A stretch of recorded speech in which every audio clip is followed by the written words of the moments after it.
systems online. All systems nominal.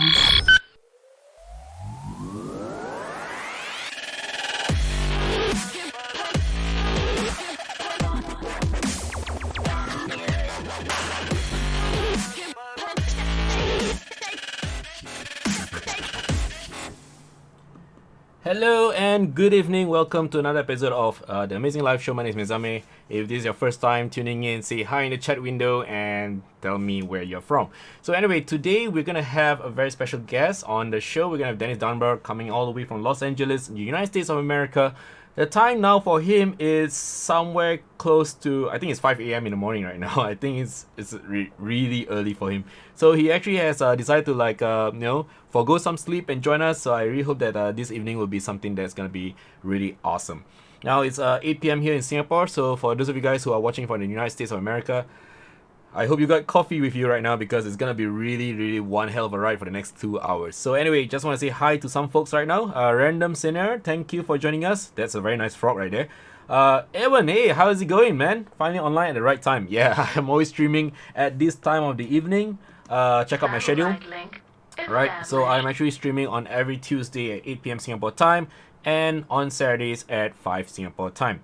So Robert Johansson, hi, how are you? How's it going? So tell me where you're from. I know Evan's from Singapore.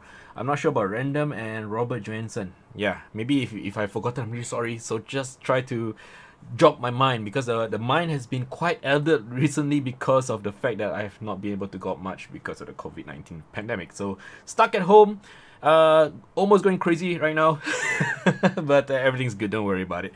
So anyway, just want to do my normal shout out. Oh, Singapore, I see. Just want to do my normal shout out. This is my social media. So if you guys are watching this for the first time, these are my social media links, my Facebook, my website, my YouTube. Everything is there. So if you guys actually missed my previous episodes of The Amazing Life Show, you can always watch it on YouTube as well. I've been uploading all my past episodes there, so you can enjoy those missed sessions. Okay, and it's posted in full so you can watch the whole thing and not miss a beat. So just want to say hi to Robert Johansson from Sweden. Wow, good, thank you so much. I'm doing great. I'm still alive. Good to go for today's episode. Sutanto William, hello from Indonesia. Yeah. When are you gonna come to Singapore?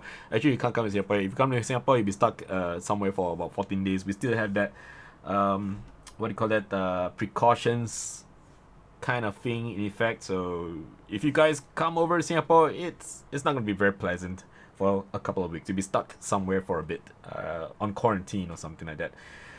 You'll bring a lot of Indomie. Yes, I need Indomie, bro. I've got only like 5 packets left in Singapore right now. I probably have to head over to the supermarket to get more. For those of you guys who are wondering what the hell is Indomie, it's one of the best instant noodles that has ever been invented. Is that a word? But it's fantastic. It's lovely. It's from Indonesia and it's absolutely delicious. Okay, Indomie forever. Exactly, Indomie forever. I like the asli, the original brand. Okay, anyway. Why is this talking about? Why am I talking about Indomie right now? I'm very hungry. I haven't eaten my dinner, so I'll think about dinner later on.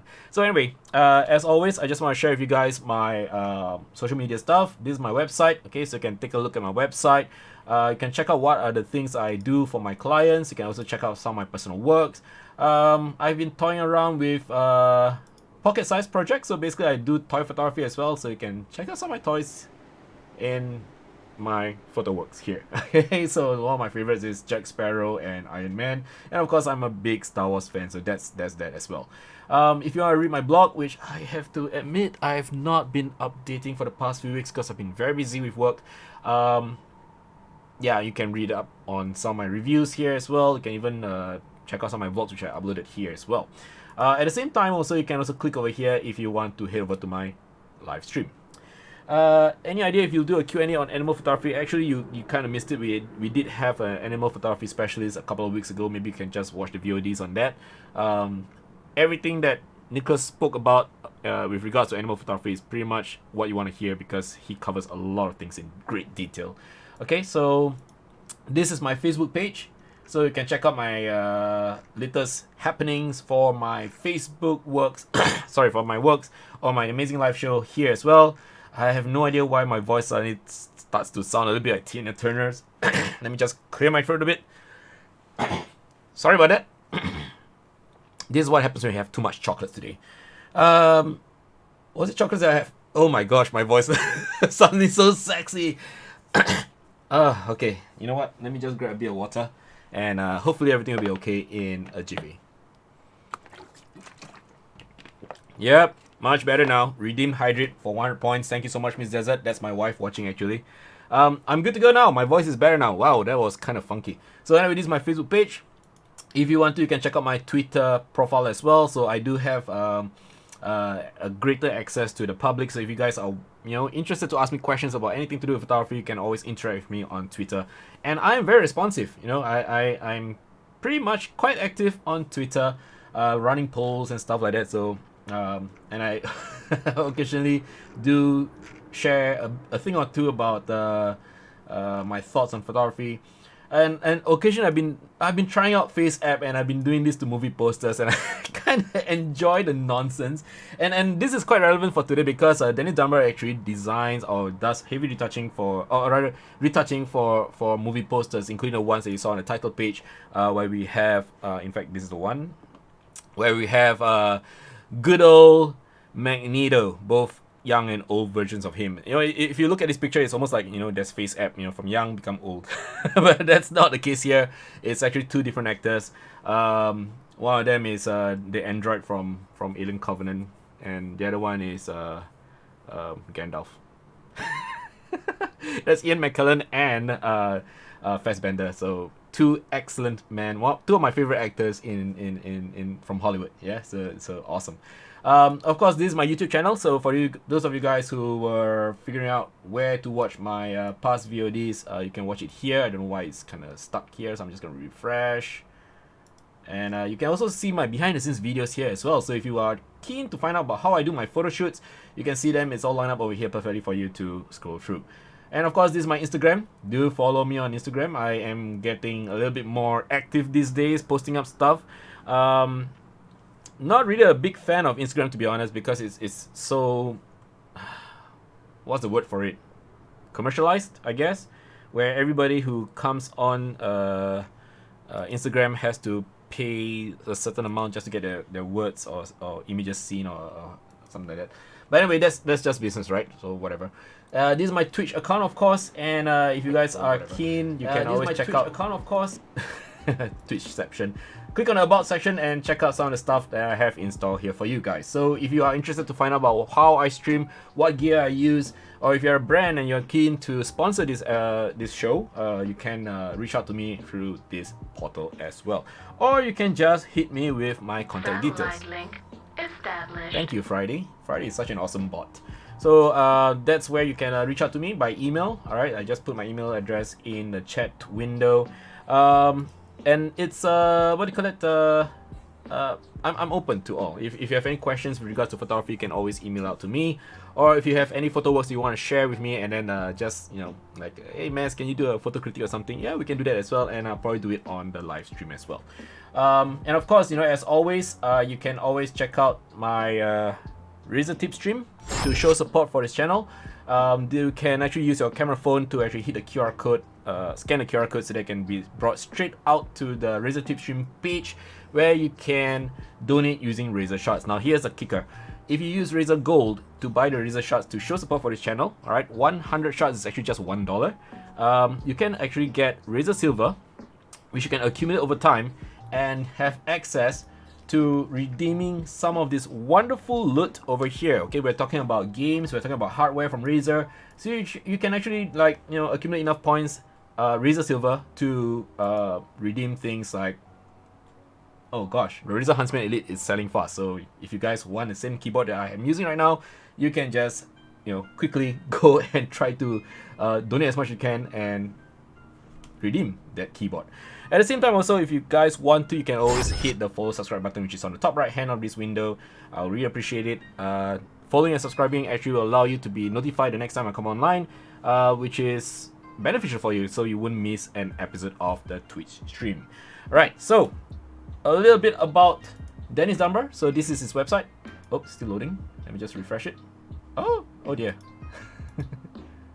think the internet's kind of wonky today. Let me just click on the website again. There we go. Alright, so this is his website. Dennis Dunbar actually has his own company called the Dennis Dunbar and Associates, and he has a very extensive portfolio. He covers automotive, beauty, commercial advertising, entertainment, food, lifestyle, people, and product. And of course, he's got a ton of things that he wants to share. He has his own blog. He does a lot of workshops all over the world, and we're going to talk about all these later on. And of course, for you guys who are keen to find out more about what he does, can actually go to his website, and I'll put the link in the chat window in a bit. And of course, we're gonna talk a little bit about his before and after in terms of composites and retouching as well. And he's gonna share some of his breakdowns, and I think it's gonna be very interesting because how often you see people share their breakdowns in terms of like actual breakdowns of files. Like you always see those works in the streets. You go like, okay, this is the final product. This is the what do you call it, the final print that goes out to the agency, and then they're gonna put it up on the pillars and stuff like that.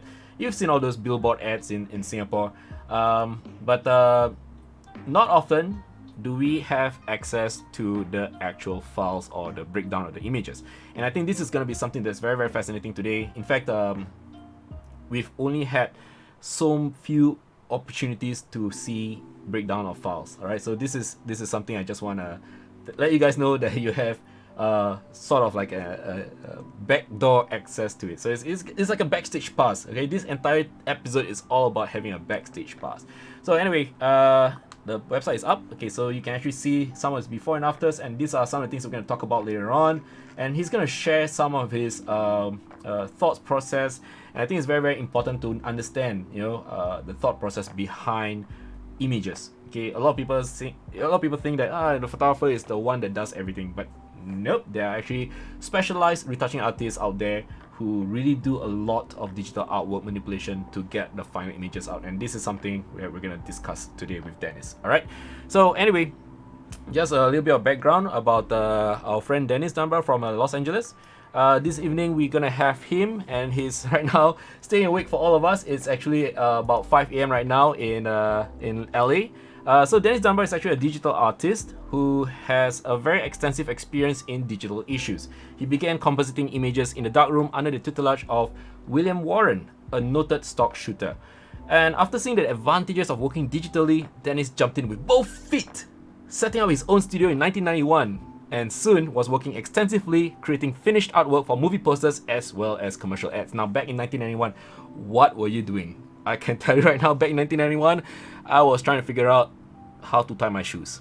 That was how long ago it was. Okay, and now without further ado, I'm gonna bring Dennis on the show. All right, there we go. Hi, Dennis. How's it going? Doing well. How are you doing? Doing good, man. Doing good. Thank you so much for joining us. And it's like 5:13 a.m. right now in Los Angeles. Oh my God! Do you have a mug of coffee with you? A wee bit early. A wee bit early. Do you have a mug of coffee with you? I do indeed. Fantastic, fantastic. It's actually just 8:13 p.m. here in Singapore, so a lot of people are still fresh from having their dinner. But in your case, you're probably going to be preparing for breakfast soon. Okay, so Dennis, tell us a little bit more about yourself. How would you describe yourself? Oh Lord, I describe myself as a digital artist. Mm-hmm. I love working on cool images with cool creatives. Yep. So I get to push the pixels around and have fun with that. Yeah, man.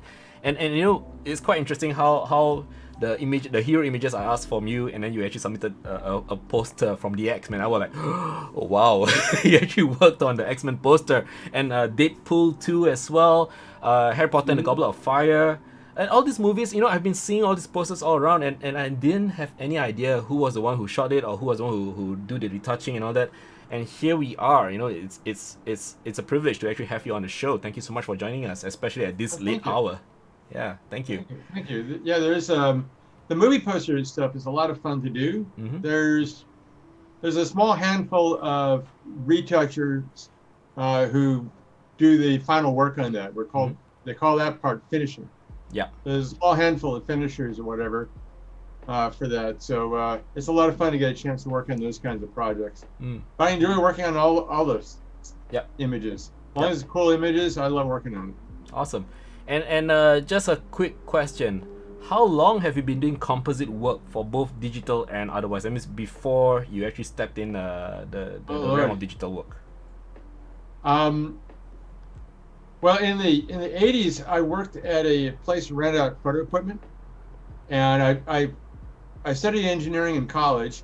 Realized I didn't want to be an engineer, and got into photography. Got a job at a place to rent out photo equipment. Got to meet a lot of photographers from that. And when I left there, I assisted different photographers doing ad jobs and things like that. Mm-hmm. And William James Warren was one of the clients I got to know at the rental house. And he did stock imagery and things like that, where he was compositing by hand in the darkroom. Wow. And he would do these really elaborate composites, and it was amazing stuff. You know, I assisted him a few times. Then he said, look, whenever you've got a slow day, whenever you don't have any work, come help me out in my office. I'll pay you a little bit of money, and you know, we can get some stuff done. Wow. And so one day he came to me and said, okay, this is Amy, and she's going to teach you how to do all the compositing in the darkroom. And that was how I met my wife. Ah. Wow. Amazing. Yeah, origin story. We've been married for just over 29 years now. So wow, congratulations, 29 years. Well done. That was amazing. And William is still a close family friend. Mm-hmm.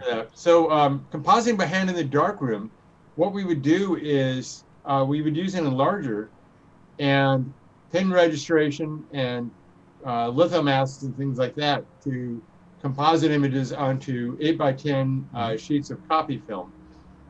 And the duplicating film you'd use was really sensitive for processing and things like that. So you had to have a very, very exact formula you wrote out and feel your way in the dark to make sure everything's in position just correctly and all that. And then you take it to the lab to be processed, and you hope you did it right. So it could take an entire week to do a simple image. Yep. For that.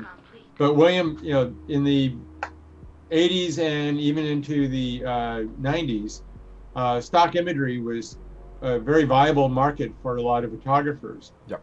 And so William had gone from shooting corporate annual reports and things like that to doing the stock imagery and making a very good living, producing 10 or 12 images a year, whatever. So he just had that ideal thing of like, he got to play around and do whatever he wanted, and he made money. So that was a lot of fun. Yep. But along the way, I started reading more and more about this coming digital revolution. Mm-hmm. And I remember Photo District News used to be a newspaper tabloid that they would give away for free every Thursday. And one day they had a big story about how National Geographic caused a scandal when they moved the moon for the cover of one of their magazines. Wait, they moved the moon?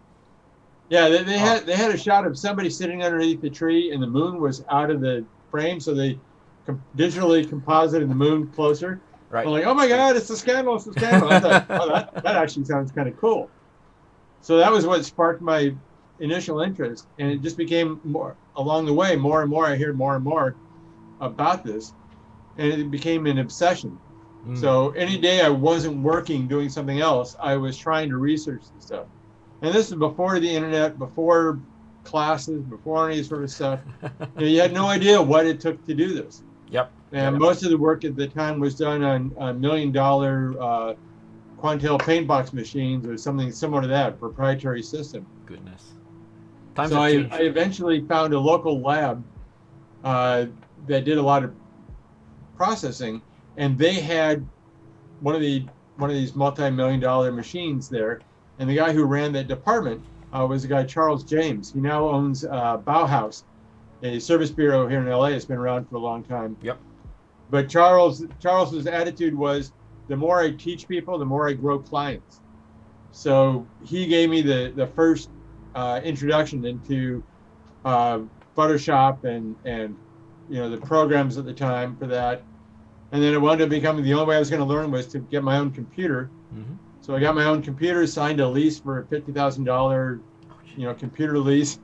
What have I got myself into? I better find a way to make this work. Oh my gosh. And do you remember what was the specs of your computer back then? Because in the 90s, I think that would be a Pentium 2 or Pentium 3? Oh man, No, all I way remember before. was a wicked fast 2FX, Macintosh 2FX. Oh, okay. So you're a Mac Yeah, back then. No, it was a Mac, and you like bragging rights was a 600 megabyte hard drive. 600 megabyte. Oh Yeah, my gosh. the way you would transfer files from one computer to another at the time was you had these large disks with removable cartridges called SyQuest disks, Oh my gosh. Old and school. you'd hold 40 megabytes at a time. A big advance was when they came out with one that had 80 megabytes. So whatever scan you got done had to fit on a 40 megabyte cartridge. Can you guys imagine that 40 megabytes back then was a big deal, and today we are looking at terabytes worth of data. Oh being, yeah, being inside a small SD card is crazy. It's crazy. it's mind-boggling. I remember the photographer William a few years later. He got into he bought a computer and all that, and he spent like $2,000 buying a 2 gigabyte drive. And I said, William, what are you gonna ever do with 2 gigabytes? And now my phone has like 128. Exactly. When you look at it in that kind of perspective, it's just truly mind-boggling. I mean, like, Oh yeah, 2 gigabyte at how much again? 3,000 was it? 3,000 US? it was like $2,000 or $3,000 Holy for cow. 2 gigabyte drive. And I was like, you're never gonna fill that up. It's just like. Well, that's future proofing at a glance. And back then this was I'll take it in the early 90s. Was Photoshop around already back then? As part of your workflow? Yeah, it was like I started with Photoshop 1. Wow. I didn't really consider it that usable of a program. Mm-hmm. There was another program that was a competing program called Color Studio. Yep. And if you're familiar with the program Painter, the people who created Painter were the creators for Color Studio. And a company, Letraset, had bought them or sponsored them or whatever like that. So Letraset controlled it. Mm-hmm. And Letraset didn't put money into developing it for that. So by the time the guys who created it got control of the software back, Photoshop had grown, and by this time it was like Photoshop 3 or something like that. Mm-hmm. But in the beginning, Color Studio had a little bit better development of the tools for things. Curves worked better. I think the brush was a little better for that. But you know, you're still looking like Photoshop, like your maximum brush was like 64 pixels. Wow. We've come a long way. Yeah, yeah. Then a lot of the work was figuring out hacks to make stuff work. Like Yep. you didn't have undos. Well, you had one level of undo. You didn't have layers. Oh my So gosh. if you're compositing something together, you figured out a trick where you saved a version right before you composited a thing on, and then you composited in, and then you had a way of aligning so you could clone from one file to another file, and that was your undo. so you're stripping the head onto the body, and then you could like, okay, I could bring some of it back by cloning from the version right before I stripped the head on and clone some back. And then you had another version with just the blank background so you could get rid of stuff, and like a lot of hacks.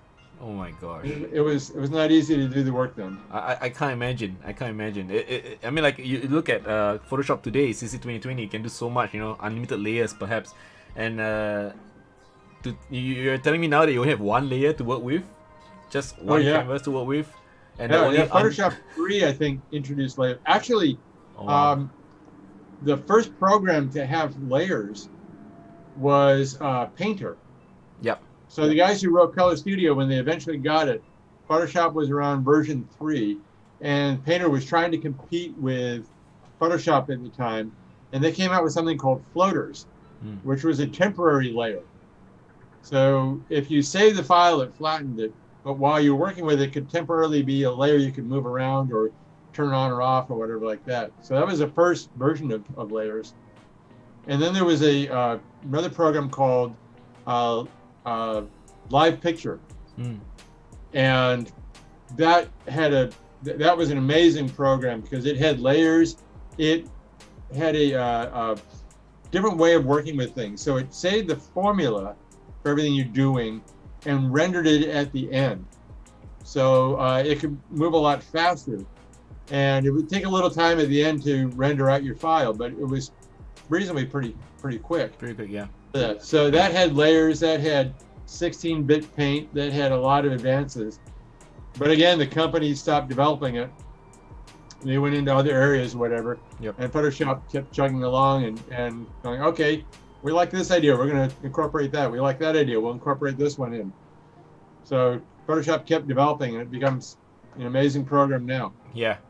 So it's pretty much like a hodgepodge of various other softwares that inspired the people at Adobe to come out with something that makes it what it is today. So if you were to compare your workflow between the first iteration of Photoshop compared to let's say your working style or workflow back in the darkroom, which one would you prefer during back then? Was it hard to like make that switch? Do you come to a point where you go like, I wish I had gone back to darkroom, or do you just go like, nope, let's just continue pushing forward? I miss black and white printing in the darkroom. That was fun because you'd get into a flow, and something about going to bed with the smell of fixer on your hands. It felt like I had a great day. Yeah. But I would never go back to doing it analog for that. The tools we have are so much better. Yep. You know, it's like you can drive a modern Honda or you can drive a Model T.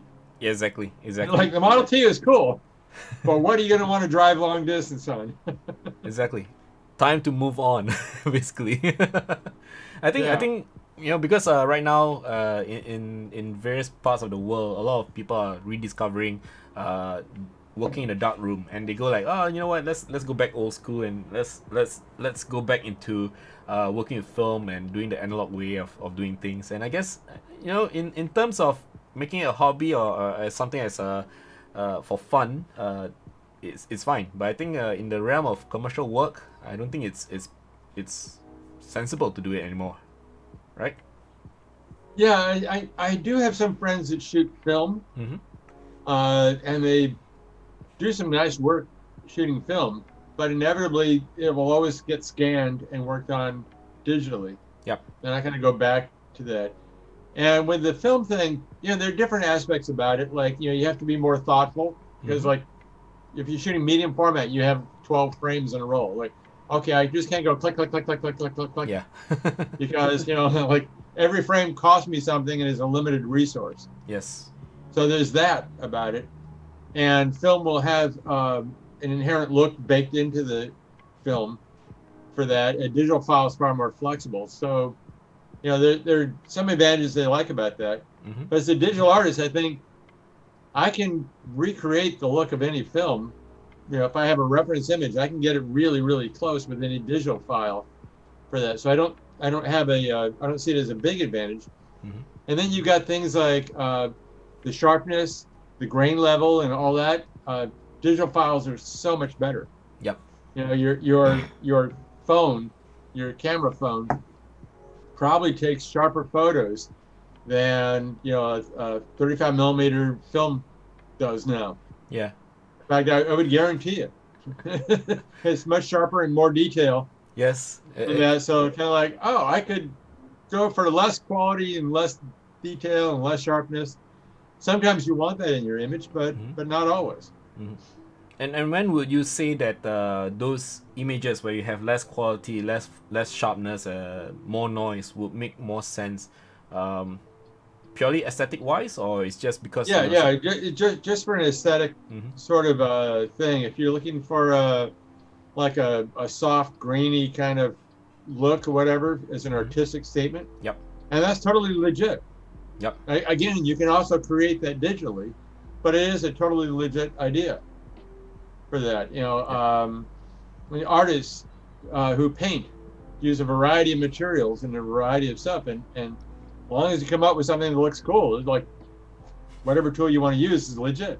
Yeah, and I think ultimately, at the end of the day, it's just a tool. A tool to help you achieve that final look that you're looking for. Whether it's the dark room or maybe Adobe Lightroom or Photoshop, it's pretty much the same.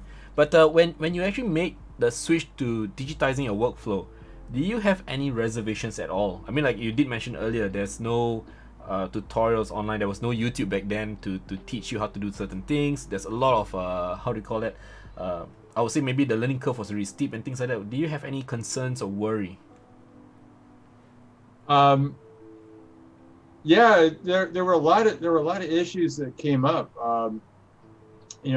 Finding initially what you did was you had film to work with, so you had to get the film scanned, Mm-hmm. and then you would work with it on your computer, and then you had to get the film output or the digital file output to film again. Yep. And so finding reliable partners for that was a big challenge. It was an expensive process for that. So quite often the scans and the output would cost a lot more money than the time on the computer would cost. Like an 8x10 transparency on a Rush would cost like $600 a pop. Wow. So Wow. if you got the color wrong and you had to redo them a couple of times, there goes all your profit. Yep. And so you finding the reliable partners was really important, because I remember that was what a lot of the early bumps were. Color management was not a thing in those days, so trying to figure out the right way to get the color right and get the color predictable was a challenge. I remember testing out places to do scanning, and I was still working with William Warren, Mm-hmm. and he had a 35 millimeter slide that he'd shot of a Macbeth color chart that he used to calibrate his enlarger for that. So he'd get a new pack of film, and one of the things you do is you put this in and you experiment with different filters, whatever, to get the right color on what you were shooting. Wow. So William said, "Oh, here's a great thing to use for testing this out. You can have them scan this, have them output it, and see how close they get to it." And so one of the places I tried for that is I took William's slide down to a place, and they, "Oh yeah, we can absolutely match this thing, and like we can do great." And they called me down, like, "Okay, we've got a couple of things for you to look at." And the first thing I noticed is, like, you tore his original in half. Like, "Oh yeah, that was just a mistake. Like, you destroyed his original." Oh my God. Like, Oh my yeah, God. but like, no, you destroyed the original. Like, what am I going to tell him? So how do you finding a resolve reliable something? partner was a big challenge. And then I remember one early job, I forgot what the image was, but there was a place that we had a tighter budget on this job, so okay, I had to find a less expensive place for the 4x5 output. Mm-hmm. And the film recorders in those days worked on two bases. One was a laser etching the image onto the film. Another was where it was basically imaged onto a high-resolution CRT, and the film took a picture of that. So the CRT version was less expensive than the laser version. So this one client, like, "Can you find a place for that?" So I did this one job, and the color just came out horrendous. And I went to them and, like, "You guys did the scan. All I did was the compositing. All I did was the retouching on this thing, and then you guys did the output. I didn't change anything with the image or whatever like that, and you guys can't get the output." Like, and they looked at it like, "Yeah, we don't know what changes to make. So you got any ideas?" Ouch. And then the clients are like, don't you have vendors that know what they're doing?" Or like, we can't have this disaster. Yeah. So you had to find reliable partners, and that was one of the biggest challenges for that. So in addition to learning the tools and learning how you did the work, you had to find a partner, a service bureau, whatever you could rely on, that gave you quality results that you could, in a pinch, come down with. So that was what a lot of the initial bumps and twists and turns were. And the fact that's what made me really nervous. And the fact that you shared how they did you guys had to do the color management, and basically there's a lot of steps in between, from scanning and getting the right filter to trying and seeing whether it works or not. That's quite insane compared to what we have today. These days our color management is so much easier. Oh yeah. God. I mean, when Photoshop 5 came out, I think it was when they, not CS5, but Photoshop 5, Yep. was when they first started implementing color management. And I remember when we got Photoshop 5 and installed it and opened up an image, it said converting colors. I'm like, wait, whoa, stop. What's going on here? What do you mean converting colors? So again, I started calling up everybody I could find, and I found a woman, Lita Jalali, who worked for Colorblind. And Colorblind was a color management software company. And she explained the principles to me and said, like, you actually sound like you are understanding this pretty well. Would you like to become a dealer? Like, well, what's involved in becoming a dealer? Well, you know, you get a discount on the software, and you get this 2-day training at the headquarters for this, and then you can sell the software and provide a service. Like, I was going to buy the software anyway, so it saved me a bunch of money to become a dealer. And the site and I had a income guy as well. working for me at the time. So the two of us went down to San Diego and had the 2-day training for it. And when we got back, he remembered different parts than I did, so the two of us together could piece it back together and figure out the workflow. But that was the first thing for calibrating your monitor, for coming up with ICC profiles for output devices and things like that. And that was the initial stage for that. But once that got figured out, it made it so much easier, because you weren't just blindly guessing. What we used to do is you'd have a reference image that you would keep a transparency of, and you'd get that scanned. You'd open it up on your monitor. You'd put the reference image on a properly calibrated light box next to you, and you kind of sway to the monitor and look back and forth until the image on the light box and the monitor looked close enough. Yeah. And usually after about 45 minutes, you just give up. Like, okay, this is as close as I can get. It's not exact, but it's sort of close. And the client would go, oh, that's okay. Oh my gosh. I remember one project. I was doing a series of posters for an animated film, Quest for Camelot. And they had brightly colored backgrounds and this big metallic looking cue, and the characters, you know, working with this big logo for the cue, whatever. And I thought, this is going to be a great project. I got a month, it's a month-long project. It's going to be a fantastic month for this.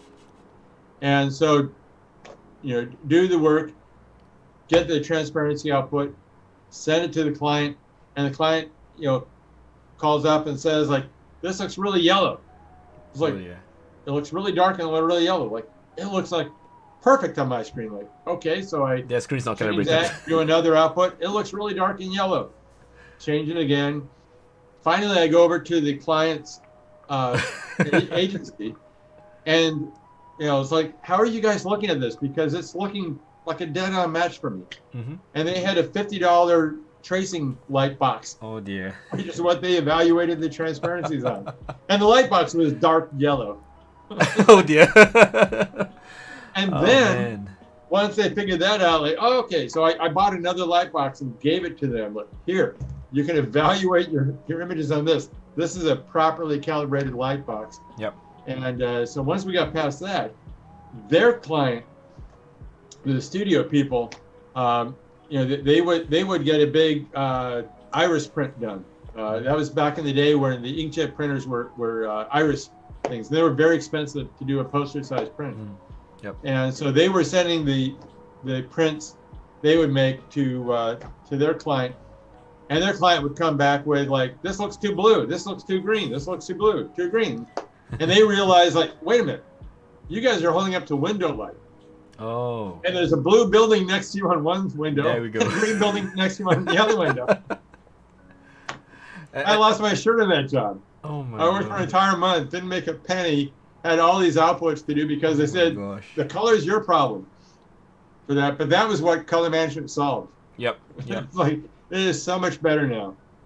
Although we still have clients that are like, I have an uncalibrated iMac, so therefore all uncalibrated iMacs must look exactly the same as mine. Make it look good on mine. Like, no. It's like, they all look different. That's what uncalibrated means. You have no idea what you're looking at. Exactly. And James has just joined in the chat window. He actually said, haha, yeah, I remember ICC didn't get recognized until early 2000s. color management was all eyeballs and arguments. So James is actually a global ambassador for AZO, so he's here watching along with us, and he's a printmaker as well. Hey, hi James from Singapore. He said the problem is still here because clients don't believe color management is necessary. So I guess some issues are evergreen. No pun intended. Yeah, not too. Maybe 4 or 5 years ago, I worked on a series of images, product and product lifestyle images, for a company that was making some sort of a solar panel battery device. It was actually sounded like a really cool thing. It was maybe a couple feet tall, had a solar panel and a smart battery built into it, and you could daisy chain them together so you could have power on location. You could run your TV off of it or whatever, like that. And the company was the startup company. The head guy was the engineer for this, and the photographer is a very noted photographer from up in San Francisco area. And when we sent him the shots for the studio product shots for that, he looked at it like, well, everything looks really green. And I'm looking at the back of the product was supposed to be like white, like the Apple iPhone white and all that. And I'm looking at it like on my screen, measuring it, it's dead neutral, absolutely no color cast whatsoever. And he's telling me it's green. So I'm on the phone with the guy, and he's like, "Yeah, I just got a brand new iMac, so it should look right on my iMac, right?" Have you calibrated this? No, but it should look really. That's was Apple's an marketing engineer talk. that should have understood the idea. Fortunately, the photographer, talked to him and saw the issue or whatever, and we didn't have that again. But it was like, oh Lord, what are we gonna do? But yeah, it still comes up every now and then. Scary, and I guess at the end of the day, it's up to us, or to a certain extent, whether or not we choose to or not, is to educate the clients, I guess, to understand what's the meaning of color management, because at the end, if they don't seem to get it, it's gonna prolong the problem, and you're not gonna hear the end of it. So over time, with regards to your mentor, William Warren, what lesson did he teach you that you hold on till today? Your work should be invisible. Nobody should look at an image and think, wow, what a great composite or what great retouching. They should just look at it and say, that's a great image. So, that also formed the core of my philosophy that a retoucher's job is to help the photographer's vision come to life. So it's never about my vision, it's about the photographer's vision or the client's vision, and understanding what they want this image to look like. I'm just starting to work with a fine artist on a project, a photographer fine artist. And he's an older guy, and he has a very specific vision. The end product looks nothing like the original. So I'm having to understand what his thought process is and how he gets there and how I can help him and how I can do that.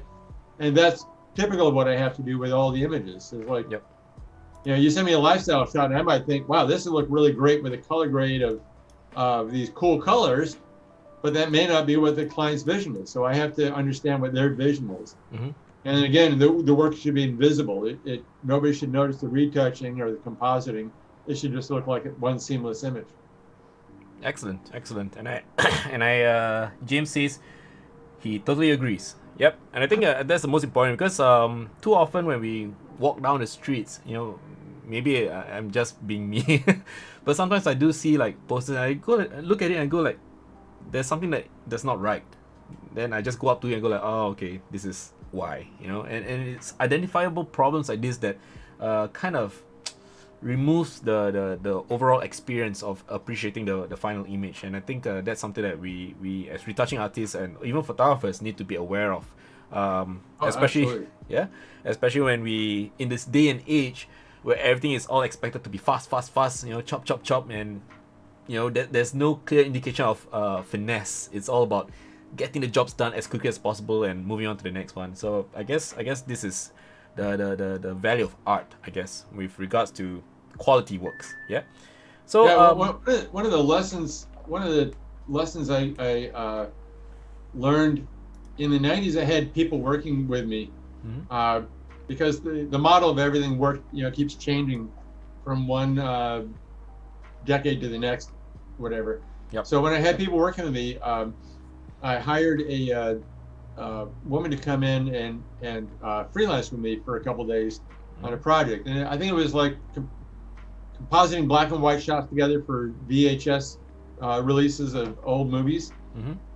And she had written books on software and stuff. Technically, she knew Photoshop inside out. Mhm. She spent all day stripping one head onto a body for the cover of this VHS thing. It should have taken a fraction of the time, but she spent the entire day. And she wound up with a little tiny pinhead on a big giant body and had no clue anything was wrong. Oh man. And like, if you don't have the artistic background, you're gonna miss the point of the whole thing. It's not Yep. gonna look right. Yep. But also about what you said about looking at images and seeing something's not quite right.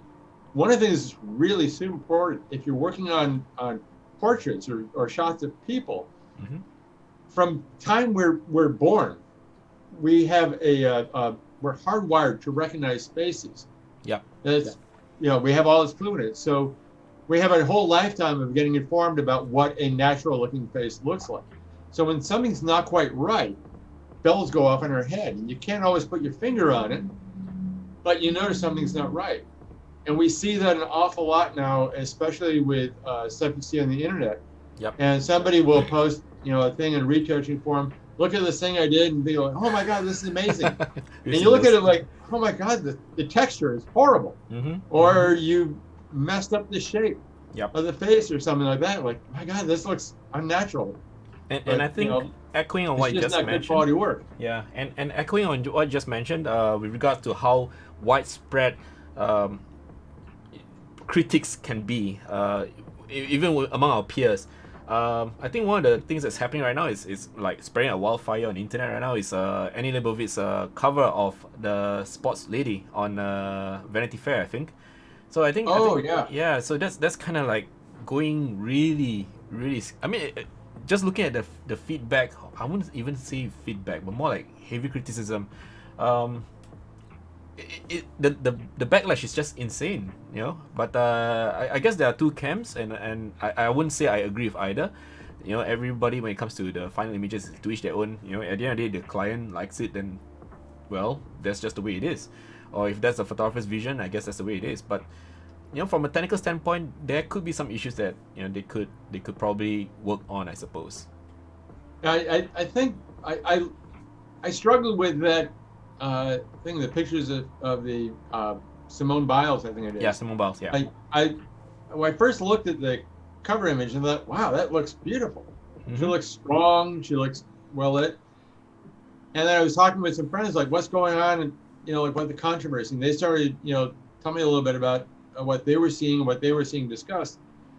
And then I looked at the image, and quite often one of the things you can do is you can copy the image and open it up in Photoshop, so you get a closer look at it. Yep. And what I was noticing was the way the color was done in the images. It's not so bad in the cover image, but the other images, the ones they're inside. really desaturated. Yep. And in the cover image, if you look at the deep shadows, it gets really desaturated in the shadows. So she has gray spots on her. Like under her eyes, there's gray, and her shadows on her body is just this flat gray. Yep. And it looks like, okay, something went wrong here. I can't imagine that being an aesthetic decision. Yeah. I have no idea what happened. Did they take a CMYK version and convert it back to RGB, and something didn't go right? CMYK won't handle saturated shadows really well. Yes. Because the ink gets too heavy or whatever. So I have no idea what went wrong. But like, wow, okay, it could be an aesthetic decision, and like I won't argue if it is. Yep. But it looks like somebody made mistakes for that. And just mostly the images were just so desaturated.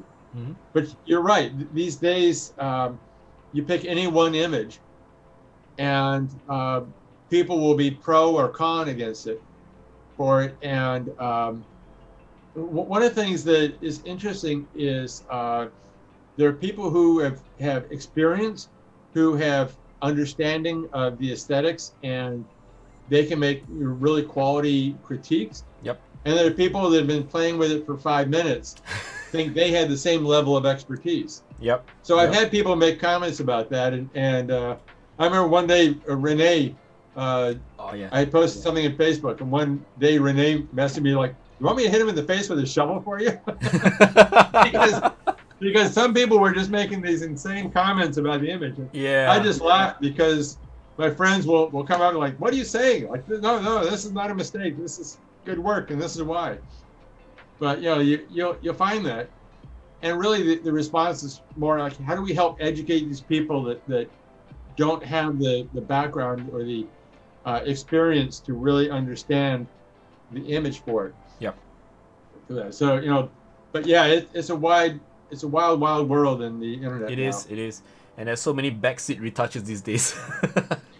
That's what Seth and I call them, backseat retouches. But I guess at the end of the day, my this is my own take on it, because I do have my fair share of backseat retouchers commenting on my work. So I just go like, you know what, I'll just take what is necessary, which I feel can help me grow. But otherwise, all the rest of the noise, I just filter them out. It does take a little bit of practice, but if I were to dwell on it, I don't think I can ever grow. So that's something. Yeah. So Yeah, that's a good point. And yep. and if you tailor your work to please the internet audience, Mm-hmm. you're not going to be tailoring it to please the people who actually would pay you.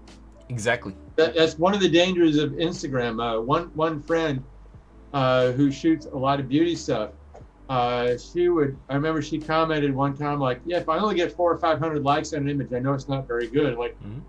Jen, I would kill to get 500 likes on an image. But then you realize, like, if that's your measure, Mm-hmm. the fans on Instagram aren't the ones hiring you. Exactly. It's the clients who are hiring you. Like, those are the people that you should pay attention to. Like, is my work resonating with you? Am I getting the jobs I want? Am I getting to work on the projects I want to work on? Yep. What do I need to do to craft my image for that? Not because somebody in a small town somewhere thinks that's a cool image and is a fan. It's great to have the fans, but they're not going to pay your bills. Exactly. And I think that's a very important message, especially to those who have been craving for the social media currency. That's what I call it as well. The likes and the shares. But if they don't translate into something that you can invoice for, then it's kind of pointless, because at the end of the day, you're running a business. You're not running a charity based on likes and shares. And this is very important, especially for the younger photographers. I mean, they don't like it when we bring this up, but I think it's very important to note that if you are really serious about this as a profession, you need to think about how to put your food on a table. Otherwise, it's just wasted effort.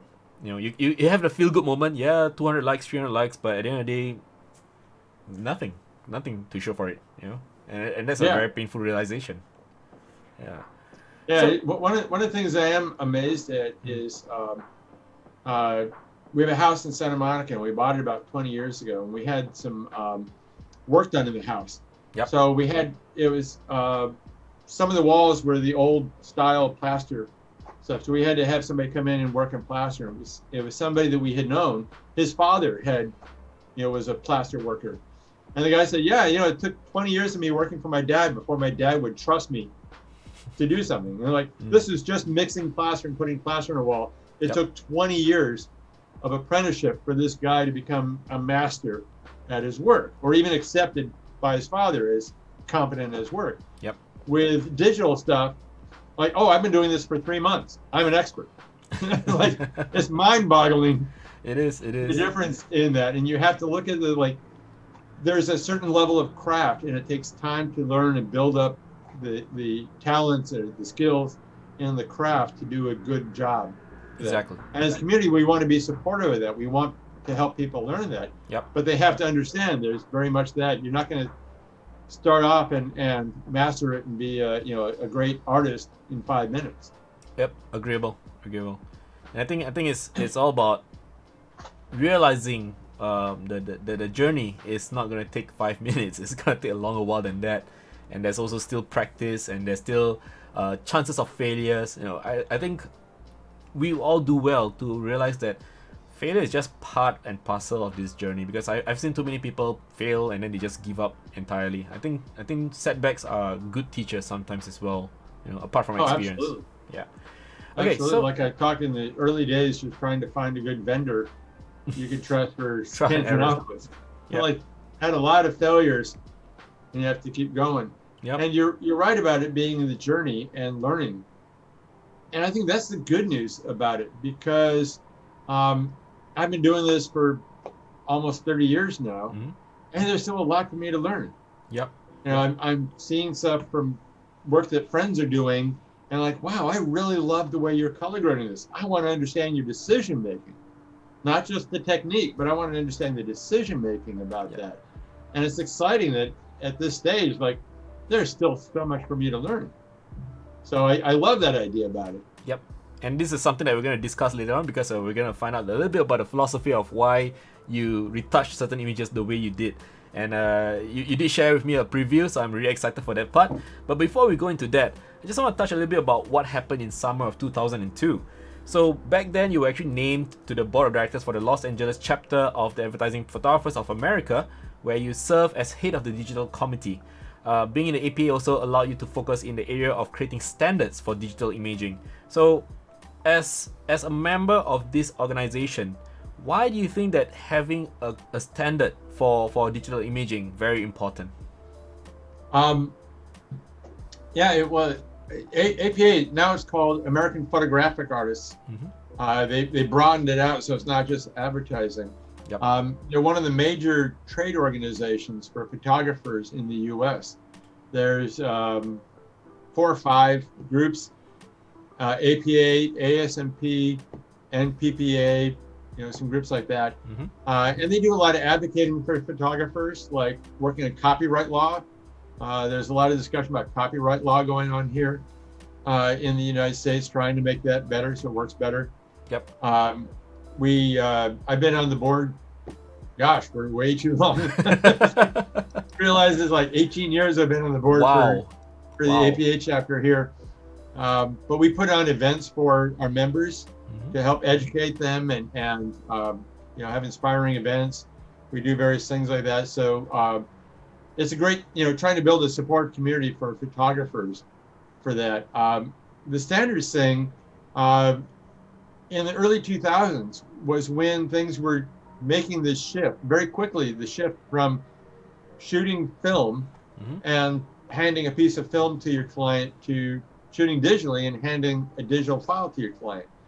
And there was a lot of discussion about how that worked and what was expected and what standards were for that. So when I was on the digital committee, the UpDig committee was one of the standards things that grew out of this. The publishing companies for the magazines were starting to come together and like, okay, we're going to establish standards for photographers to submit digital images with. And the photography group said, like, we need to be part of that conversation. Yep. For that. So that's what the UpDig was. And, representatives from the different trade organizations would join with the publishing companies and have meetings and talk with them about standards and try to come together.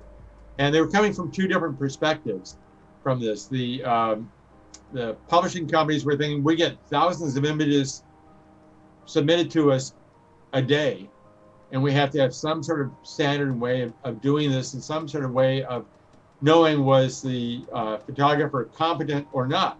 Yep. Because, in that time, it was just opening up and anybody could submit an image. So, somebody driving by see a fire, in a building, and they take pictures with their cell phone and send it to the magazine to publish. Like, magazine has to like, can we run with this or not? We have no idea if it's quality or not. So they had to have ways of filtering that. And then the photographers were like, we know what we're doing. We want to make sure you're not dictating standards to us that don't work. So it was coming together and trying to work that out. And so there were 4 or 5 years or so where there was a lot of discussion about that, and a lot of working that out. But once everybody got used to the workflow and all that, I haven't seen any discussion about that being a big issue for it Mm-hmm. then, but it was, how do we have a common conversation and work together for this? So that's what those standards things were in the beginning. It was really fun, like fly to New York and put on a nice suit and have a meeting with these, big executives and publishing companies and stuff like that. That was kind of fun for a little while. Yeah. The best part was all the different trade organizations coming together to work on a common issue. Because at the time there were a lot of political issues between the different groups. Like, we're this group and we're that group, and we don't talk to you, we don't talk to you. Yeah. And, we're bigger and you're bigger and whatever. So this was like, let's just come together and work on a common issue and put politics aside and help build bridges between the various trade organizations things at the time. But yeah, that was an interesting time. So right now, with the arrival of the pandemic, in terms of setting standards for photographers to follow, do you have anything like that you disseminate among the photographers in terms of maybe, for example, safety protocols to follow through and things like that? Well, the different, everybody's still trying to figure out how to work in the pandemic time for that. And it's mostly about how do you work with a crew, how do you work with models or your subjects, makeup artists, all that various stuff that you have to have there. And so the trade organizations are trying to work with the clients on that and work with the government on that and try to come up with some sort of thing. I haven't been a part of those conversations terribly much, but everybody's trying to figure out what safety protocols are and all that. Yeah. So in the beginning of the pandemic, so many different groups and things like that started doing regular Zoom webinars about how to navigate this new world, from everything from how to navigate the assistance programs the government came up with to help small business people get through the crisis, to how do you do a shoot, what safety protocols do you have to have. The thing that became clear is when you have a crew, you had to also be really sensitive to the concerns of the people who are the most cautious on that, like the people who have the biggest fears about the virus. How do we make them comfortable on this set? Because we want everybody to be able to work. And you also don't want to say, well, I thought I was doing a great job, so I told these people, like, forget your fears, and now I have a bad reputation because everybody says you don't care about that. So you're trying to navigate how we make everybody feel comfortable on set, and how do we get this done in a way that's safe. And they still haven't figured out a safe way to that. Some people are just starting to be able to go back to work. Other clients are like, we're not going to do any live shoots for a while because we're concerned about liability. Like suppose you have a shoot and somebody on your set a week later comes down with the virus. Was that because of something that happened on the shoot? Was it because of the grocery store trip they did the day before? Like contact tracing, then who knows? Have to take place. But nobody wants to have a liability about that. Nobody wants to get sued, and everybody wants that person to be safe. So they're all still trying to figure that out. Wow. So hopefully it will be figured out soon, because it's pretty bad out there. I've been watching the news and things like that. Numbers are quite staggering. So hopefully everyone out there watching this right now, if you're from the States, please stay safe, right? And do your shoots in a very safe environment, because I've been following quite a fair bit of the news, and wow, the numbers are just crazy. So anyway, that's all I can say. It's just that's a good way to put it. Just crazy. Yeah, it's just crazy. You're also a founding member of the UPDIG, or the Universal Photographic Digital Imaging Guidelines, and a member of the DISC committee as well. Can you just share a little bit what is DISC actually? DISC. Somewhere here, I think I have I don't have it handy. I used to have some old brochures for DISC. DISC was the committee with the publishing companies. Time Magazine, Hachette Apache, those big publishing companies. DISC was the committee with them that had the photographers and the representatives from there. They're working that out. UpDig was the committee that was the different trade organizations come together to come up with workflow and best practices for things like that. ASMP wound up coming up, branching out of that work, taking some of that work and branching off with their own program on that. It was a best practices thing. But that was in the early days of everybody shooting digitally.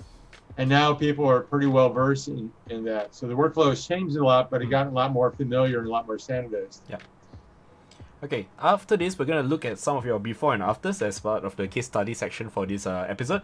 But just want to touch a little bit about the gear that you use. Can I, just indulge me a little bit in some gear talk? What are your tools of choice when it comes to your workflow these days? Oh, well, I'm actually excitedly waiting a new iMac computer coming. The computer I've been doing my work on for the last many years is a old Mac Pro Tower, the old aluminum case ones. Wow, that's not even a trash can version. It's like yeah, before the trash can before was. trash can. And it's worked great for a long time, but it finally got to the point where, like, okay, last summer I tried to upgrade it from upgrade the operating system, and I had some things go bump and go wrong, and it took like a week or so to get things back to running regularly. So I've been afraid to try to upgrade it again, because you always have some project going on. Last thing you want to do is in the middle of a project, upgrade your computer and have something go wrong. Like, oh my gosh, I lost my work. Or Stuff of nightmares. I missed a deadline because I decided to hit upgrade. Yep. So scary. So I finally got to the point where, like, okay, time to pull the trigger, and so I ordered a new iMac for that. So I'm excited about that coming for it, and then I also just ordered an iPad Pro to so I could finally try Photoshop on the iPad for it. But I've been working on Mac computers for all this time. It started out when I first got my computer. One of my friends who was a software engineer said, you first find the software you need, and then you find the computer that runs the software you need.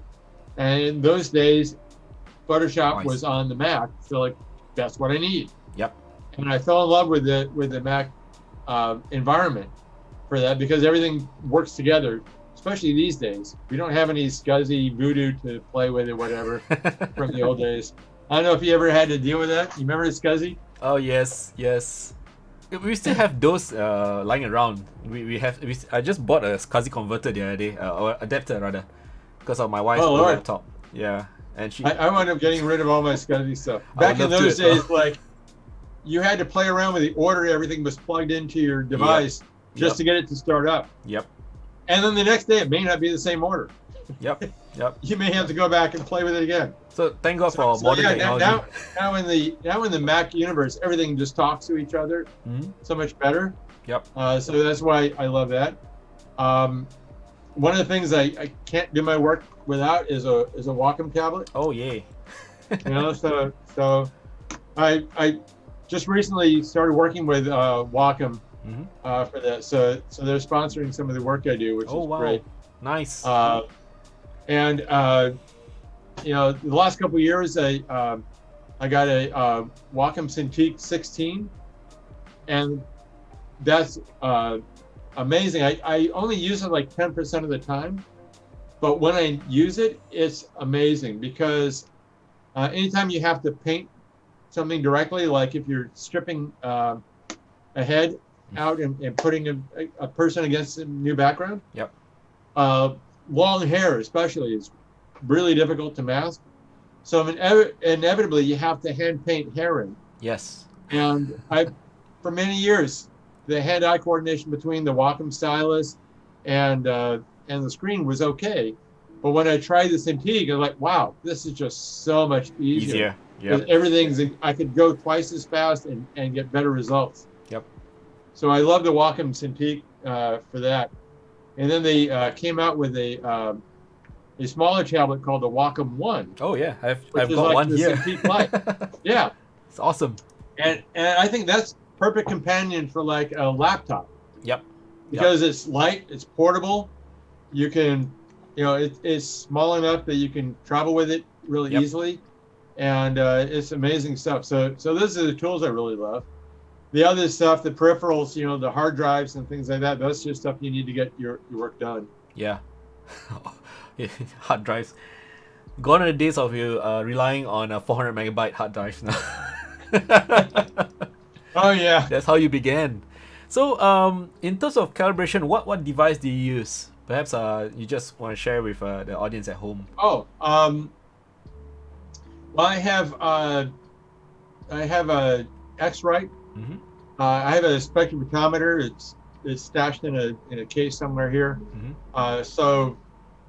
The amazing thing about the X-Rite spectrophotometer is the device, the colorimeter that most people use on their monitor reads red, green, blue, and it's meant for light streaming at it on a monitor. Yep. The spectrophotometer has a light source built into it, and you can use it to read prints and Yes. things like that, and make profiles for printers and all that as well. So I bought one of those a very long time ago when I was doing more client management consulting, and the thing's probably 15 years old and still doing a great job. Wow. So I use that.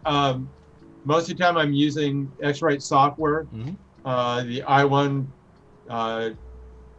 Pro or whatever it is for calibrating the monitor. I have a NEC monitor for my primary monitor. So NEC has software that they ship with it that talks to the hardware in the monitor. So I'll use that for calibrating that, because you get just a little bit better calibration when it can talk to the hardware of the monitor. Yep. For that. But I've loved the X-Rite stuff for the calibration things for a long time. They do a great job. Awesome. Much better than most out there in the market. Okay, so let's just look through the chat window. There's a bit of chatter here. Real Evan Lim says, sometimes for difficult clients, I try to leave some unclean masks in the first round. Has anyone done anything similar? Unclean masks, well, for me, I wouldn't. So the second round will look vastly different and they'll be kind of happier. No, I wouldn't do that. I'll try to get it right the first time round. How about yourself, Dennis? Yeah, I understand that. I understand that idea. If you leave something obvious for them to pick at, Mm-hmm. then they won't go too far down the rabbit hole for that. Yep. But yeah, no, I don't intentionally leave mistakes in an image. That said, I do want and invite feedback from the client. Yes. For things, because there's always stuff that you might not be able to notice yourself. Yep, correct. One of the in the mid 2000s, when I was working in house at a couple of different ad agencies, in addition to being the retoucher, I was also the production manager. So all the ad stuff, everything going out, had to go through my desk. Mm-hmm. And all the type and everything like that, all the logos for an advertisement, that all had to get checked, and you're making the mechanicals and all that. And one of the things that became really, really clear in that was, like, if you misspelled John in somebody's name, you cannot see it yourself. Yep. It's obvious to everybody else, but for you can't see it, because you see that, like, John, yeah, it registers and you miss that. So it's the same way with retouching or whatever. So I invite my clients and want them to give feedback and give a close look, because sometimes, like, oh, I forgot to clean up the thing in their eye. Like, how could I miss that? But thank you for that, because the goal is to have a better looking image in the end. Yeah. For that. So, I invite that, and some clients are a lot better about it than others for that. But you also don't want to get into a thing where you're leaving too many obvious things, because the client might go, I was really expecting you to give a better result the first round. Exactly. I don't know what to say. You missed so many things. I'm kind of not sure if you're the guy for the job. Yeah, you don't want to get caught in that position. Yeah, exactly. And this is a risk, I guess. To Evan Lim, if you're still doing this, I mean, like, maybe it's part of your strategy, but I would say it comes with a lot of risks, I feel, especially if your clients are very demanding, or if it's a high-end client, paying you well, and if they see that you're making too many rookie mistakes, they might just go like, you know what, first and last time, and that's it. That could be the end result, and that's something we want to avoid. One thing I do that when I'm doing the estimate to begin a job, is one tool I found is really helpful is in the estimate, specify the number of rounds of revisions that you're including in that price. Yep. So typically it's like 2, maybe 3 rounds of revisions for that. When I'm working with a photographer, I tell the photographer, you and I get it to where you like it. And then the rounds of revisions are for your client, because inevitably the magazine or the ad company or whatever like that is the end client. Yep. And it's to put a lid on them so they don't have you working 20 hours for a 5-hour job because they're nitpicking everything. Yes. So that's one way of doing it. I think what the guy might have been addressing was like, I don't want this client having me, nitpick this and that and that and that and that over and over again. But that's where you can put in like, okay, this comes with 2 rounds of revisions. Mm-hmm. So like, give me your notes, I'll address those. Give me your notes again, I'll address those. And then if you want more, happy to do that, but it's going to cost you more money. Yep. And it's amazing how that has an effect on the revisions the client needs. Like, you know what? Oh, that's going to cost me money? It was fine now. We're good. I'm happy now. It's the same everywhere. I thought that's only something that happens in Singapore with our clients here, but apparently it's a universal thing altogether. Okay, so before it's the same thing with deadlines. Yeah. You call, client sends you 5 images to do. It's 40 hours worth of work. Like, can I have this by tomorrow? Like, okay, but it's going to cost 200% more for a rush. Like, oh, no, give it to me next week. Exactly. You either get paid really well to be up all night, or you get to sleep and you get to do the job in a comfortable timeline. Yep. And I think at the end of the day, it's all about how you manage your clients' expectations as well.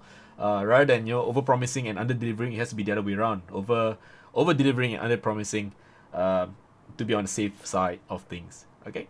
So Exactly. Before we move on to the case study, I just want to do a shout out to some of the sponsors. Okay, so stand by.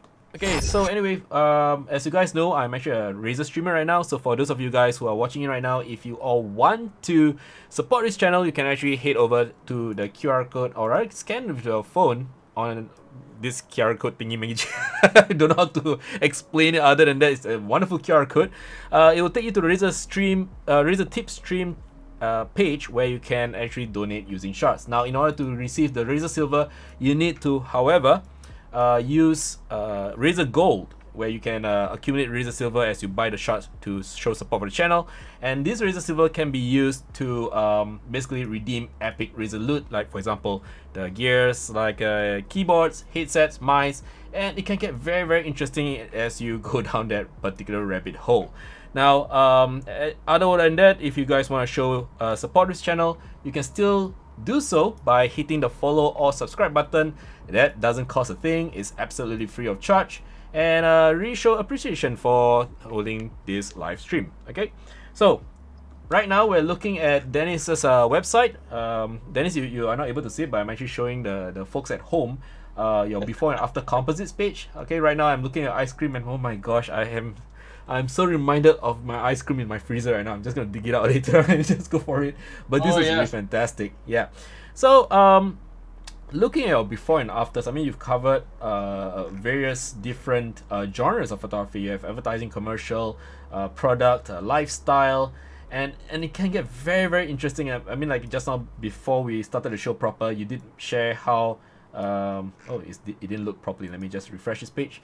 You did share how sometimes the talent is not even there, and through the magic of Photoshop, the talent is there on location where actually she's not.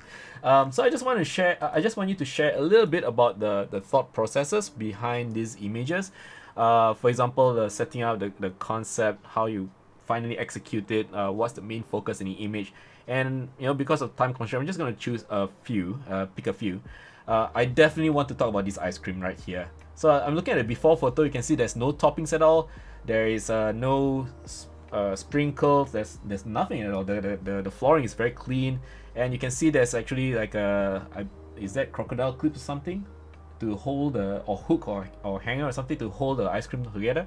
So maybe just share a little bit about this setup, like how did it came to be like this, and then eventually evolve into what it is in the final image. The photographer on that is a really good food photographer, Terry Campbell. He's based in Ohio. And I actually got to meet the guy a couple times at Photoshop World. So many of my clients, I've worked with them over the years, but we never meet because we're in different parts of the world or different parts of the country, whatever. Yep. So it was kind of nice to meet him and get to know him in person for that. So I was working on a book with Katrine Eisman, Photoshop Restoration and Retouching, the 4th edition. I was one of the co-authors with her on that. Wow. And one of the chapters wanted to cover food retouching. So Terry sent me a couple of images to work on as possible candidates for the book. It turned out the final chapter of the book had food, product, and real estate or architecture retouching. So we only had room in that chapter for one example of each. So I don't think the ice cream made it, and I think the s'mores shot did. But for the ice cream one, Terry photographed different plates for that. And one of the things is really important if you're a photographer and you're shooting something to be retouched, and you know there are going to be parts you want added or parts you want taken out of the image, to shoot different plates is really important. So if you can lock the camera in position, that's, that helps because the perspective and everything else will be the same. Yep. For that. And then shoot the background without anything in front of it with the same lighting, and then shoot the different pieces for that. So in this case, to get the ice cream cones to stand up, Terry needed to use wire armatures and things to hold it. Yep. But of course you don't want that in the shot. So then that had to be retouched out. And as happens with food photography, it's kind of like, okay, we really like this. Like, oh, what if we add a cherry on this? Or what if we add a drip for this? So you got to composite those aspects in to it as well. For those. So that's how that came together. It was really more what Terry gave me was the different frames that he shot, and then a markup and notes about like, take this out, add this, this is from shot whatever. And sometimes photographers will rough the stuff together. Yep. Just have very rough masks and just roughly place, so I get an idea about what their vision is. And other times they just give me detailed notes for it. But that's kind of how that one came together. And how do you actually get the additional topping, for lack of a better term? Literally the toppings for the ice cream. You have the fudge and the whipped cream and the cherry. Are those like stock images, or did the photographer take those extra images elsewhere? Those were from the photographer. He shot them, but they were there were little aspects about the images that were changing along the way. So that's why, like, okay, I like the cherry from this one, but the rest of the ice cream was melting or something like that, right, or whatever. So that's typical with the food stuff. And I guess to add a little bit of imperfections, like the dripping of the caramel and hitting the floor in droplets, it actually lends to a little bit more realism and adds a bit of gravity to the actual image, And and everything is a real cool shot, and your retouching actually made it more enticing. Thank you. Yeah, it's brilliant. Okay, let's move on. There's one image, the wind, not the windsurfer, sorry. This guy pedaling the surfboard in the canal. That one intrigued me because, firstly, we actually had the obvious one of course the person being enlarged, and this actually sort of like drives the focus more on him, I feel. Maybe you could just walk through the concept behind this shoot. Like, what is it for? Yeah, I was looking at, I don't have the layered file handy right off for that. So this is with a photographer I started working with last summer, Kate Turning. Right. She's an amazing photographer. I've been after working with her for so many years. I'm really glad for that. And we start working together and the pandemic comes. So like we did this job, we did that image together, and then we did a pharmaceutical project in the fall, and then the pandemic hits, and so we haven't had more projects together yet. But with this was a image that she was shooting for her portfolio and for a source book she was going to be advertising in. And the Los Angeles River, you know, who figured LA used to have a pretty thriving river going through it. And the problem with the river in Los Angeles in the middle part of the 20th century, like 1950s, 1960s, whatever, as the city's growing, the river would sometimes flood. So that would cause problems because they were building houses and building, you know, stuff near the river. So when it would flood, like, oh no, now we have this big problem. Rather than figuring out how to work with nature, they decided we're going to control nature. So through downtown LA, they paved it and, you know, made a cement channel for it to go through. And there's a lot of talk about restoring it back to natural stuff and all that. So that goes through different changes, whatever. So Kate's used that as the location. And through downtown LA, there are these bridges that go over it for the traffic to go through it. So it looks really cool. And it's been used in a lot of movies and things. You see the guys racing down the bridge and down the river and stuff. So her idea was to have this guy paddleboarding through it. So Kate shoots everything with a medium format camera, but she hand holds it. So nothing's lined up exactly right with her thing. I keep asking her, please use a tripod. but she hand holds the stuff. Oh dear. So the day before, she was doing location scouting, and the sunset light was just beautiful, coming in underneath the bridge and giving that golden light. So she had one frame with that, and then she came back the next day, got in sort of this similar position, but not exactly the right position, and then was photographing this guy paddling down. And she had light stands and lights and things on that you know, we had to put together. So there were different frames for that. So I had to use one frame for the bridge and the golden light and get that to line up perfectly with the rest of the stuff. Yep. The paddleboarding guy she wanted moved in position. He had to come forward and be more center and be bigger. So I had to use another frame to erase him from the one frame and then move him and make him bigger. For that, we had to do retouching under the bridge. Some of the buildings stuff under the bridge were taken out to make that sight line cleaner. Some things on the upper left, on top of the bridge, we had to take out a bunch of bushes and make that line cleaner and all that. So so that was a lot of fun. And then we did color grading on it. And one of the things with the color grading, a friend, Seth McCullough, did a tutorial with Pro EDU on color grading, and he talked about using the Adobe Color Themes extension in Photoshop, where you get a color wheel and you can map 5 different colors from your image onto the color wheel, and you see how they relate. So I was looking at the color of the sky and the color of the gold underneath the bridge, and then the color of the guy's top and his shorts, his shirt and his shorts on that, and realizing if I nudge the colors of his shirt and his shorts to be the same hue as the sky, and the whole thing would fall into a complementary color scheme. Yes. So that was part of the color grading stuff. It was very subtle, but once we did it, like, wow, this image just snaps together in a nicer way.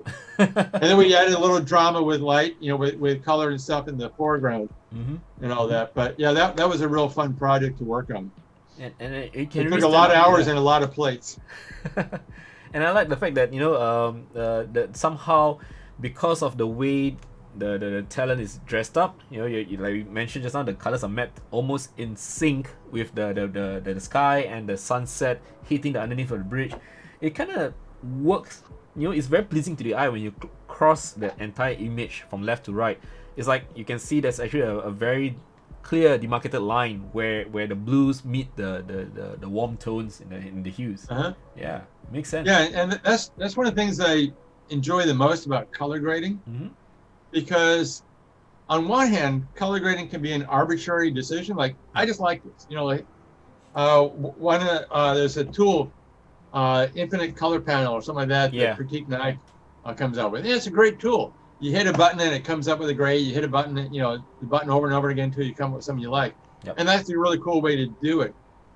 But if you're thinking about the colors present in the image and how that color harmony works together, you can take it to another level. And that's a whole aspect about color grading that really intrigues me, and something like, wow, I'm really enjoying that. I just started experimenting with the color grading for portraits. Yep. Where you're putting the complementary color for the shadow tones, like under the chin or whatever. You put the complementary color in the brightest highlights of the forehead.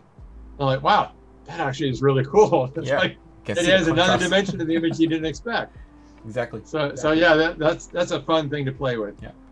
And now looking at your next image, we can see that this is clearly a fake aeroplane. So we have the lady, a passenger on a flight, and she's looking out the window.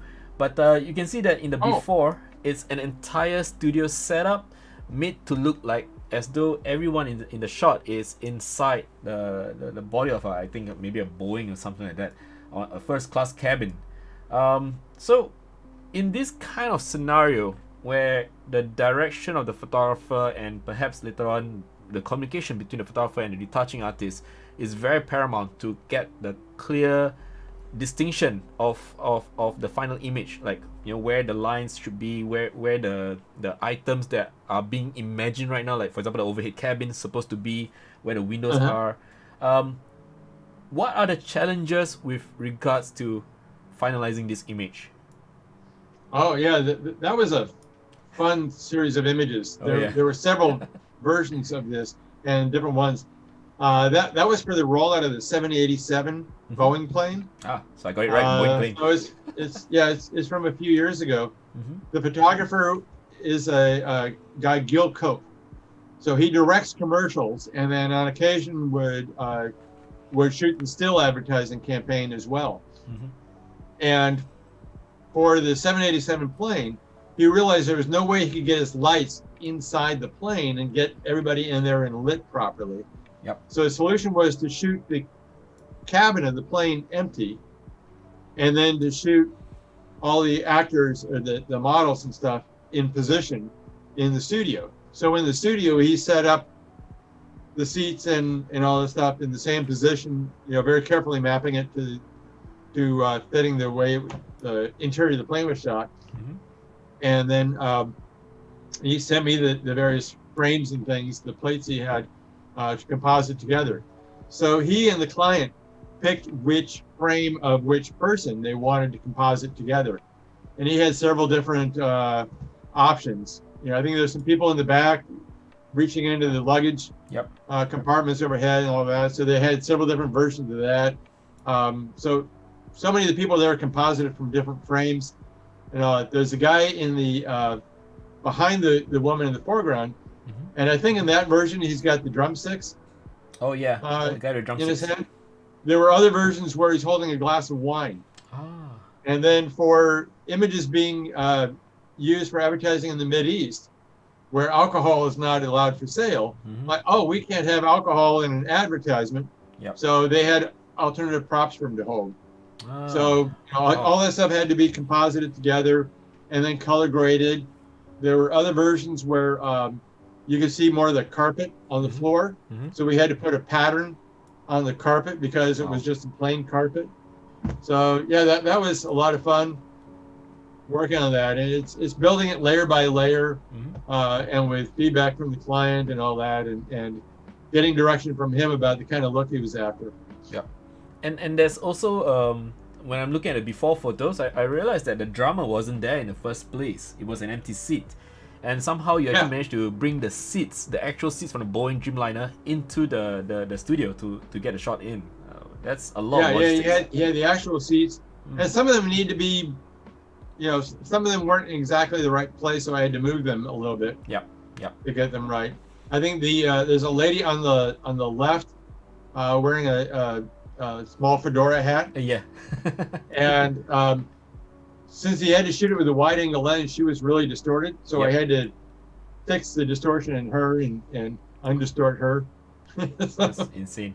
And the very fact that I think between you working on the composites and the photographer actually setting up the lighting, I think there's a sort of like a symbiotic relationship between the lighting setup for your final composite and the actual photo, because one of the pitfalls of composite when I was starting out was not understanding lighting positions. So when I actually did composites, I didn't factor in incidental lighting, like where should the lighting be and all that, and then it comes off as fake. But here it looks very pleasant because you know for sure that the lights is placed even flagged properly so that there wouldn't be improper spills, and it just works in the final shot because it looks as if the light is really coming from the what do you call it, the overhead ceilings, coming from the small little corners in the cornice within the windows. So it just works brilliantly, and of course lighting source coming in from the outside the plane, so it just looks realistic. Yeah, that's one of, you touch on some of the factors that make compositing work. One is perspective. You can't really change the perspective much. You can cheat it slightly, but if you shoot somebody from below and then you need to see them from above, you can't change that perspective. So you have to shoot it so it's going to fit into the perspective of the background of the scene you're putting it in. Lighting is another thing for that. And if you have somebody shot in broad daylight under a harsh sun, and then you're stripping them into an interior set, like, okay, the lighting is going to be a quick clue about, like, oh wait, this wasn't shot there. So you really have to think about all those particular aspects. Yes. And the lady in the casino, you can see that everything in the background is kind of muted down and given a bokeh kind of look, so that the focus will be more on her, because originally in the shot she's not even in the shot. She was composite alongside the casino table, the champagne, and this brings to mind like how you can actually draw the focus onto the talent by not just lighting but actually creating what's the word for it? Fall bokeh, like a bokeh around her. That was part of a series of ads. The photographer was Roger Hagedorn. And I really enjoyed working on that. It was part of a series of ads for a casino in Chicago called GVC. So the ads were going to have a big G on the left, the person with their arms up in victory, and then a C on the right for that. It won awards. I think it won Gold Addy Awards when Roger entered it in competitions. But the casino wasn't going to shut down and let him. They weren't going to shut down sections of the casino and let him shoot the model and all that there. So the best they could do was let him shoot the backgrounds in the casino, and then he flew out here to Los Angeles and shot all the models in his studio here. And for that one, I spent half a day in the studio with him as he's shooting the models, and I'm quickly compositing them in to make sure we had the positioning right, the perspective and the positioning just right for that. And then we had, composite them together and did a lot of work to make the models look like, beautiful, and like the lighting was just perfect. The background, some of them we blurred the background, did it in stages, so it looked like it was natural depth of field. For that, so it didn't distract, because you want to focus the eye on what's important in the image, and lighting and color and depth of field focus are three ways that you can focus somebody's eye. Agreed. Okay, so I also understand that you do have some PSD or PSB files that you would like to share with us, so maybe we can jump to that now. So if you could, maybe you could just share a little bit of your breakdown of your images, because seeing the before and after is one thing, but to actually see the layers, I just want the audience at home to appreciate the amount of work that goes into creating a final image, and I think this is something that I just want to share with everyone. Okay. Let me turn on share screen. And there we go. X-Men. Can you see my layers palette over here? Oh yes, we can see everything. Okay, good. That's good.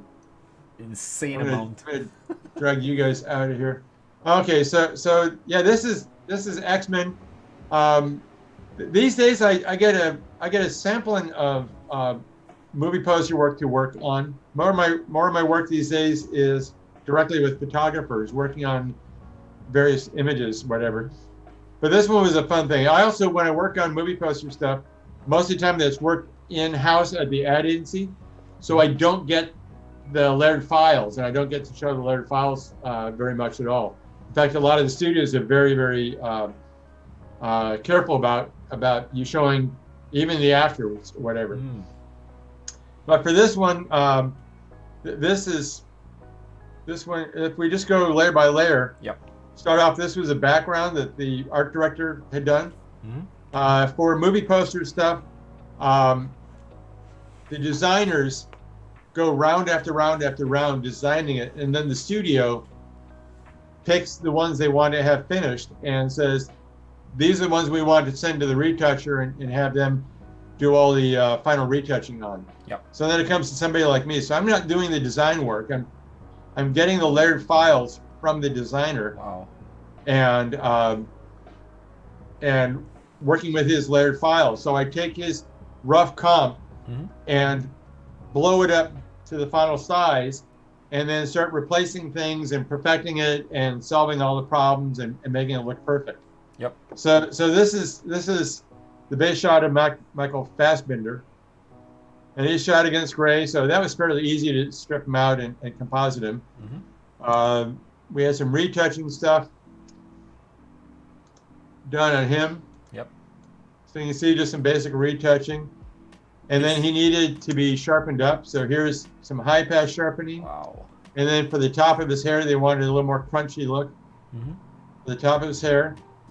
You can see everything is built here with layers, layer groups. The base layer, here's the name of the frame that was used for him. So if they ever come back and ask what shot was his, we can check that. This also a smart object. The high pass filters are named for what I did, and then we have different curves, adjustment layers. Oh, so subtle but very impactful overall. Yeah. Wow. And then we have some atmosphere going on because they wanted some separation between the two guys. Oh, wow. A lot of the use too with these is also using blending modes. So like this layer that's providing sharpening, this one here that was providing sharpening for him, you can see this is using linear light blending. Yep. So you use the high pass filter, it makes the image look mostly gray, and you use a blending mode, either overlay, soft light, linear light, something like that. And all those blending modes use 50% gray as a neutral color. It's invisible. Yep. So it's a great way of adding some effects, some contrast or sharpening, whatever for that. And I think it makes these the are image using more punchy. screen blending. Yeah. So this is just I gotta turn the opacity up on it. This is just this is actually kind of a cool, I don't even know where they got this shot from. Probably shot the stock or something. It looks like some sort of stock image or whatever that they use. Yep. For it. But by screen blending, anything that is black will disappear, and the closer to white, the stronger the effect will be. Yes. So that's just adding in some atmosphere here. This is some more atmosphere added in. I think it's the same shot. Yep. Just twirled around. Then we have Ian McClellan, the young Magneto, the old Magneto. Yep. We have his retouch. The lines below his eyes, that's on a separate layer because it was a question of how far to go on this, all the way or none at all. So what they wanted was 50%, seemed to be about right for that. So it's just a little lightening. And then he needed some sharpening. And then some color adjustment. My favorite color adjustment technique is to use, I call it divide and conquer. I use two curve adjustment layers, one set for color blending and one set for luminosity blending. And color blending, I didn't make any change here, but with color blending, You can change saturation. You can play with all kinds of stuff, but you're not affecting the tonality, the light and darks of the image. Yep. And with luminosity blending, you can change the light and dark of the image without changing the color of the image.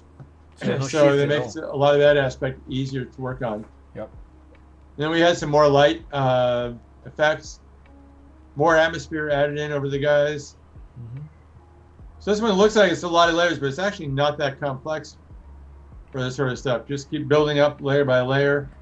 These ones that are called layer 468 or whatever, these are ones that come from the designer. So the designer, retouchers will be very picky about naming your layers for this, because you come back to this 5 years later, like, what is layer 368? I don't really know what.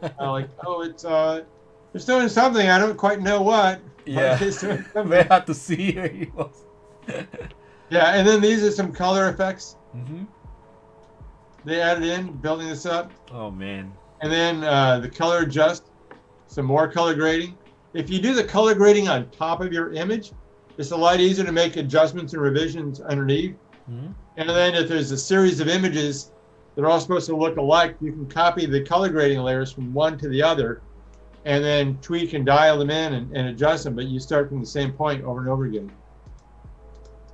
So it's just building up all this stuff, and then finally adding some more background and sky for it, adding some noise. Here's a trim layer. Oh, this was supposed to be.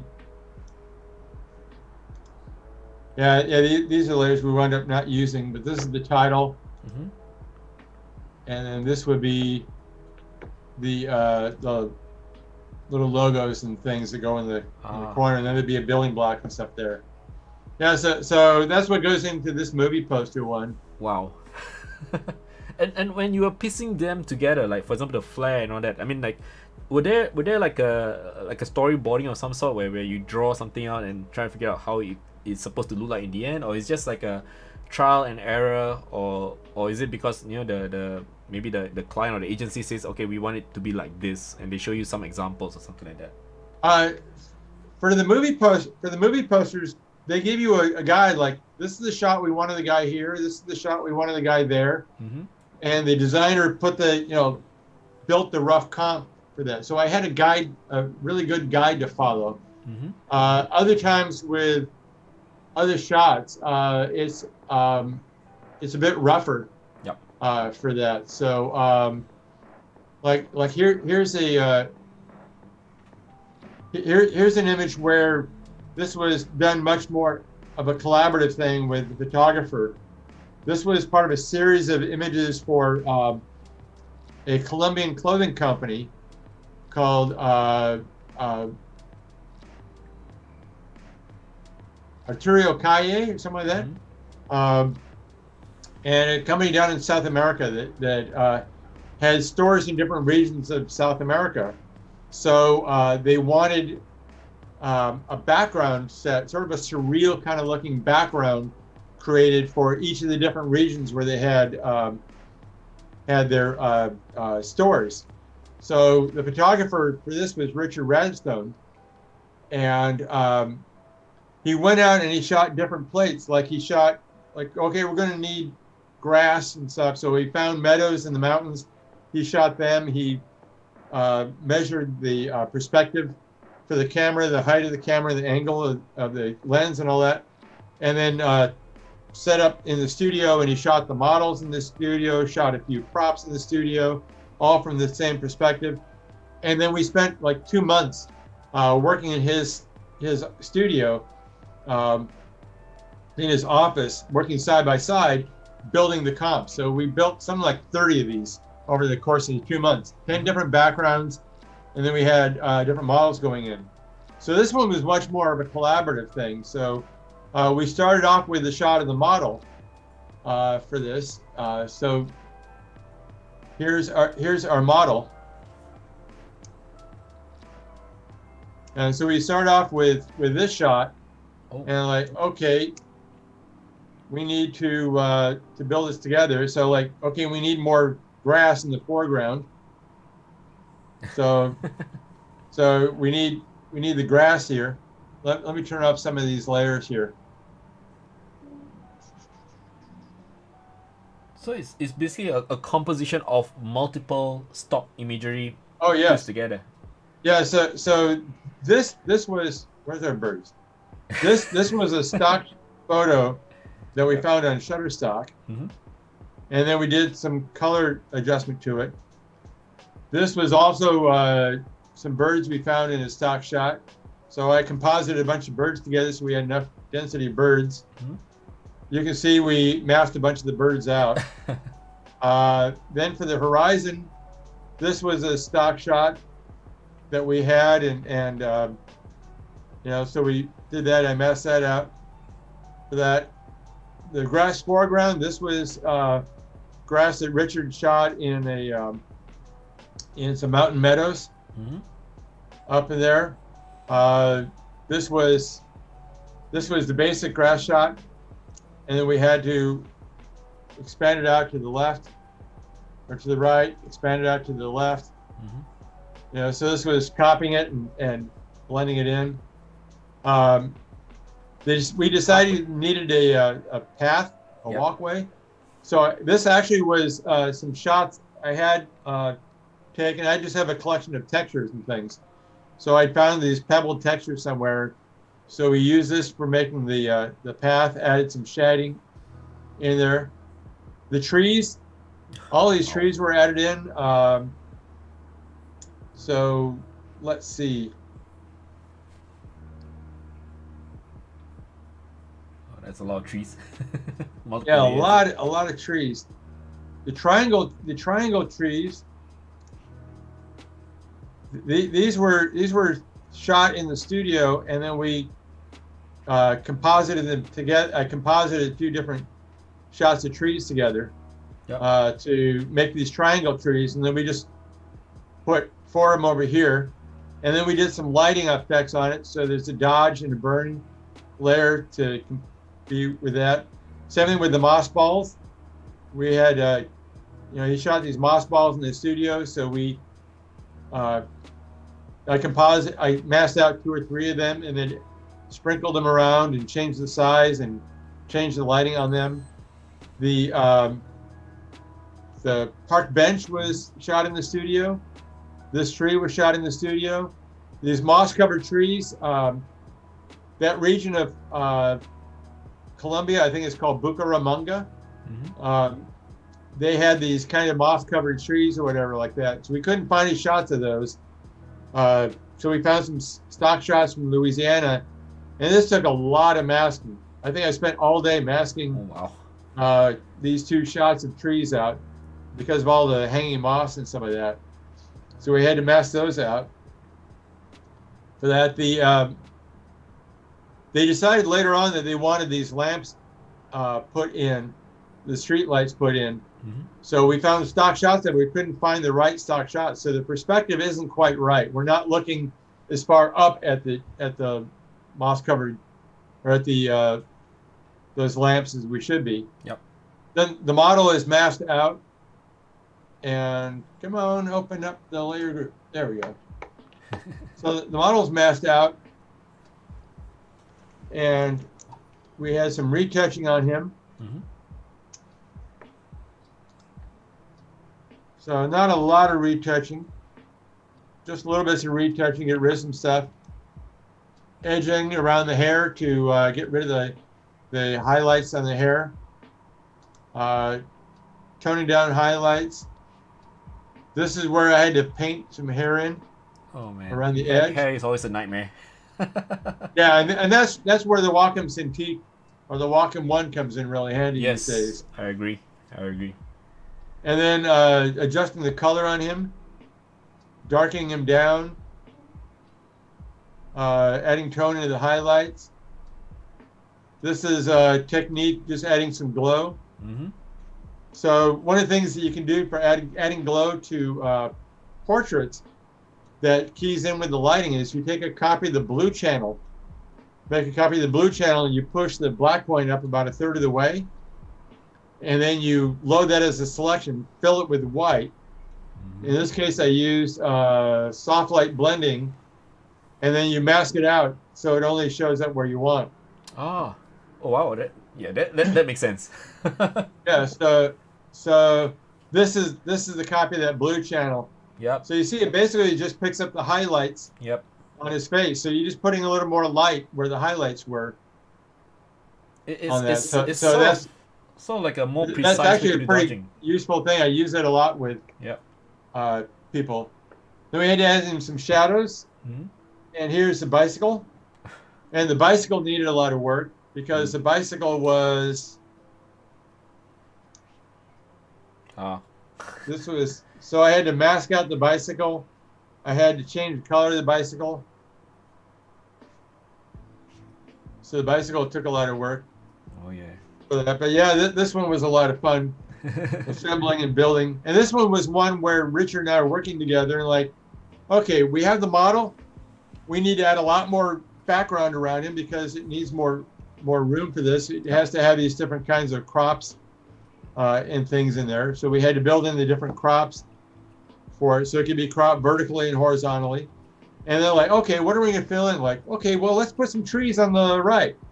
And I'm like, it'd be kind of cool to have those moss balls there. And what about this over here? So this was a lot of fun because that's the way all these things work. Yep. We started working on it, and then we had challenges, and like, how do we solve the challenges for this? So actually stripping the model in was the easy part. The vast bulk of the work was building the backgrounds. We had one where there was a palm tree going out, and we had to wrap an accordion around the palm tree. Oh my gosh. So that one was quite a nightmare because accordions don't wrap around trees very well. They're not that flexible. Oh my gosh. So during this entire time, like what James asks in the chat window, is there like an art director who's sitting there at all times to dictate the elements? What we would do is we would get it to a point where we thought it was ready to present, and then we would send work in progress JPEGs to the client. Because the client flew up from South America for the shoot and then was based back in South America. So we were emailing or using Dropbox or something like that to share JPEGs with the client, sending it back and forth for their suggestions, their feedback along the way. And they would say like, oh, we want more birds. We want, like, you have to have this kind of tree in there. And then mostly making comments about retouching on the models. Like Richard, when he was photographing the models, he was trying to be really careful about like, okay, what about wrinkles? Should we iron the shirt? Do we have to straighten it out? Like, no, it looks great. And then like, oh, can you take the wrinkles out of his shirt? And so a lot of comments like that. And how long did this entire one single image take you? Oh Lord. But I think the entire project, I was working, it was supposed to be like a 3 or 4 week project, and I think I wound up working at Richard's studio for maybe 10 weeks on this. Wow. So this background, this probably took 2 or 3 days just working on the background for this, because I think I spent one day just masking out this tree. So let's see if we can find, I don't think I have an unmasked version of this tree. Yeah, it's pretty much cleaned up. Yeah, I don't have an unmasked version of this tree in this thing. For this was done a while ago. Now I make more use of smart objects with Photoshop. But this was before smart objects were so useful in Photoshop. Yeah. So I would have had this with the mask, and I would have been able to bring that up. Yep. But just imagine having to mask out all this moss. I wouldn't want to. It's so scary. Yeah, now I zoom in close and like, oh my lord, I see all the masking mistakes. This was which year was this, if you don't mind me sharing? Or asking rather. Around 2010, I'm guessing 2010, 2012, somewhere around there. Wow. And this is a lifestyle show, or editorial, or something? Or It was lifestyle advertising lifestyle because it's a clothing company. Yeah. So it was advertising for their stores in different regions of Colombia. Yep. Quick question by Evan Lim over here in the chat window. Could we ask your thoughts on compositing in the future on tablet devices like an iPad or Surface Pro? I mean, I think this echoes with what you're planning to do, getting an iPad Pro for Photoshop. Do you think that you do most of your composites on your iPad Pro only, or would you still go back to your PC or your Mac with Cintiq? Well, I'm anxious to play with Photoshop on the iPad. I haven't yet because I've just had an older iPad Air. So I never thought it was worth trying Photoshop on the iPad with that. Katrine Eisman, who I wrote that book with, now works with Adobe. She's the product manager for Lightroom Mobile, one of the product managers for Lightroom Mobile. So I emailed Katrine, like, how is Photoshop on the iPad? And she said, compositing is really pretty good. Retouching, it might not be all you want yet, but it's getting there quickly for that. So I'm anxious to try it out and see how it is. Yep. That said, I would think of it being on the iPad being the place where I start off or play with or make revisions. But so often, one of the things I'm having to do when working on images is zoom in really closely like this and work on the hair, work on the edges, work on like this. Yep. And so it would seem to be really challenging to do this level of detail work on an iPad where you just have the largest one I think now is 12.9 inches. Yep. So it would be hard to imagine doing that level of work with it. The other thing that I'm really interested in seeing is the file sizes, how it handles this. Yes. Now this, when I do stuff for my workshops, I scale the images down from what their original size was, just because nobody's going to want to sit and watch the little beach ball spin while you're opening a file or where you turning a layer on or off or whatever. Yep. But this one went from 300 pixels per inch to 120, and even at that, this is 1.36 gigabytes. Yep. For that. So the original one was probably like 5 or 6 gigabytes for this. And how would an iPad handle working on a 6 gigabyte file? Yeah. I'm really interested in finding out how that would work for that. But I think of it as a workflow where you're going from device to device. And part of the thing I'm hoping Photoshop and the iPad would be really useful for is if you have to travel, you could work with, you could have your files that you started out on your desktop computer, take your mobile device with you, and if you have to make a revision to it, open it up on the mobile device, make the revision and save it. And so that's the workflow I really want to try to explore and see how that works. Yep. With the iPad. One of the things somebody told me about, a Photoshop friend of mine told me about was using remote login software. And he has an iPad and he uses this remote login software. So on his iPad, he can log into his computer at home and access the files directly from there. So like, wow, that sounds really cool. Yep. So I'm really interested in exploring this mobile workflow thing, going from device to device. But I can't see doing all the final work on these files on a mobile device yet. Screen too small possibly is one of the biggest hindrance when it comes to having a proper workflow. Exactly. Yeah. 12.9 inch, I think it's still not enough. I mean, I have a 9.7 inch iPad Pro. Now it just serves as my document holder. It's nothing more than that. And painting for once in a while when I just want to try a bit of fun.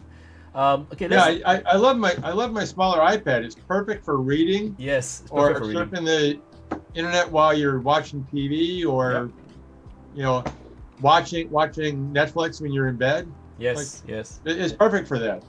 But I 12.9. wouldn't want to try to do much work on it. Yeah, same here. Initially, when I first got it, I thought I'll be using it for editing and retouching. Then I realized that it's just not sensible. The screen size is a little bit too small. But in terms of practicality, maybe the 12.9-inch I think will make more sense maybe. But I don't know. For me, when I have a tablet in hand, I don't like it to be too big either. It's like it's so weird to hold it up, you know. So I don't know. Yeah. Yeah. But I did try the Surface Pro. It seems quite interesting because it is running off a Windows platform and can run softwares in its entirety. I mean, it's not a mobile OS device kind of app. It's literally a Windows version of the app, so it's a full-fledged app. I think, but the only problem with the Surface is I don't know about now, because back then when I first tried out, I think it was the Surface 3. It was quite laggy. It couldn't serve its purpose in the end because it's just couldn't keep up with the software. It's too heavy. Yeah. Yeah, I tried out a Surface Pro 5-6 years ago, Mm-hmm. and it wasn't enough of a solution for me. Yep. It wasn't enough laptop Yes. to do what I need a laptop to do, Yep.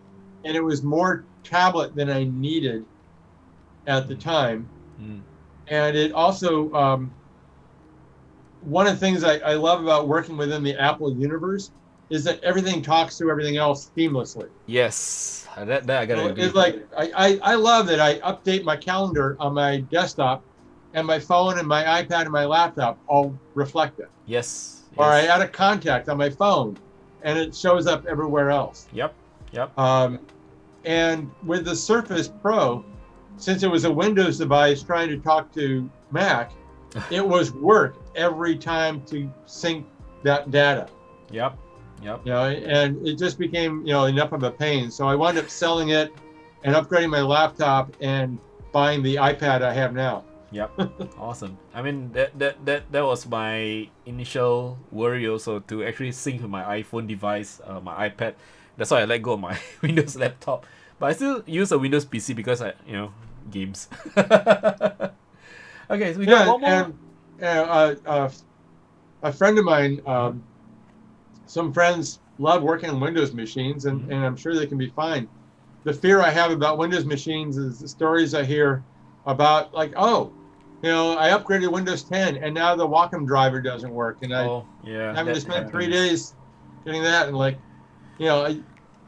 I have clients with deadlines, and one of the big fears is something breaking and you not being able to get your work done by the deadline. Yep. For that, I remember back in the 90s, Silicon Graphics was trying to push their computers for people doing Photoshop work. And Adobe is working with them. They had a version of Photoshop for the SGI computers. And so SGI gave computers to a small group of us, pet artists I call them, for that. So we had these SGI computers, and they gave us Photoshop on it, and there was another program they gave us on it. And it was a lot of fun. It was faster than the Macintoshes were of the day. Yep. But things broke all the time. And so you'd have a day, 2 days while, okay, just hang on. We're going to work on the driver issue. We'll fix that driver issue. We'll send you an update. I'm like, great. I can't do any work for 3 days because I'm waiting for the driver to update. Yep. Yep. So in the end, it wound up not being enough of a solution to justify the price. Yeah. For it. And I think SGI wound up going out of business anyway because in those days, to do visual effects and things like that for movies and stuff, you needed big giant computers because the power of the desktop computers hadn't caught up. And now it's caught up and passed those by. And so, like, why spend $100,000 on a big refrigerator-sized computer when $5,000 I have this amazing PC or Macintosh computer that does more? Yep. Yep. That's it. Times have changed. Yeah. Okay, so we actually extended a little bit of time by about 10 minutes, but I just got a couple of questions left for you. So other than doing work and all that, what on a personal level, what do you do for fun? Oh, here. Let me turn off the screen sharing so Yeah. I can see you. Yeah, sure. There we go. Yeah, I can see you better now. What do I do? What do I do for fun? Yeah, for fun. I mean, like most of the people that we've been in touch with on the past few episodes, they share things like, oh, for fun, we still do photography related stuff like going out to take shots, but nothing to do with our actual work. Like, for example, we have a portrait photographer who actually goes out to do birding. That's Renee. She does things like that for fun. So in your case, what do you do for relaxation and things like that? Well, one of the things that I feel really lucky about is I really love what I do. Mm-hmm. So I joke, retouching images for friends is my happy place. So like I could have a stressful day with all this stuff going on and getting pulled in this and that direction or whatever. At the end of the day, I'll pull up an image like Emily Teague is a good friend. Yep. And so occasionally I get to work on images with her. So like at the end of the day, like I'll pull up one of Emily's images and retouch that, and I find myself an hour into it smiling, like I'm having a great time. Enjoying yourself, yeah. Because it's relaxing. Yep. For that, Yep. When I work on, sometimes when I work on stuff with Emily, it's just her portfolio stuff, so not deadlines or whatever, and it's just to please her. Yep. So it's simpler and easier. Awesome. So I love doing that. If I hit the lottery, I would still do what I do. I just wouldn't worry about bills. I would never think about like, oh, I'm so glad I don't have to sit in front of a computer anymore. I only want to get away from this thing. So I'm really fortunate in that aspect. But I love to travel. I love to. It's one of the things that's fun about going to conferences or doing workshops is you Yep. get to travel and meet other people. Yep. Get to bring my wife along on those. So sometimes she comes along with me for a workshop or for a conference. Every late February here in Las Vegas, there's the WPPI show. Yes. And so a bunch of friends will come for that. And wedding and portrait photography is not really my my market, but so many friends like Renee and Emily and Pratik and a bunch of people come together. It's a fun thing to go with that. My wife comes along, so we get to do that together. So that's really relaxing and fun. It's one of those retouching getaways or something like that. What? It's one of those retouching getaways that Pratik has been sharing, I think. I haven't gotten any of his retouching retreats. Retouching retreats. That's right. Those sound like a lot of fun. But taking a whole week off to go hang out somewhere and play, Yes. I've got work to do. But it sounds like an amazingly fun thing to do. I'd love to do that sometime. Yep.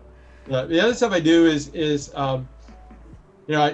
my wife last year gave me or a couple years ago gave me one of the Canon compact mirrorless cameras where you can change the lenses and stuff, the M50. Yep. So I love taking that out and running around and playing with that and rediscovering love of photography.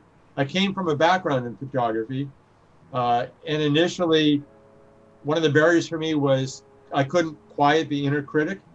So I would, no image that I shot would I like for more than 5 or 10 minutes.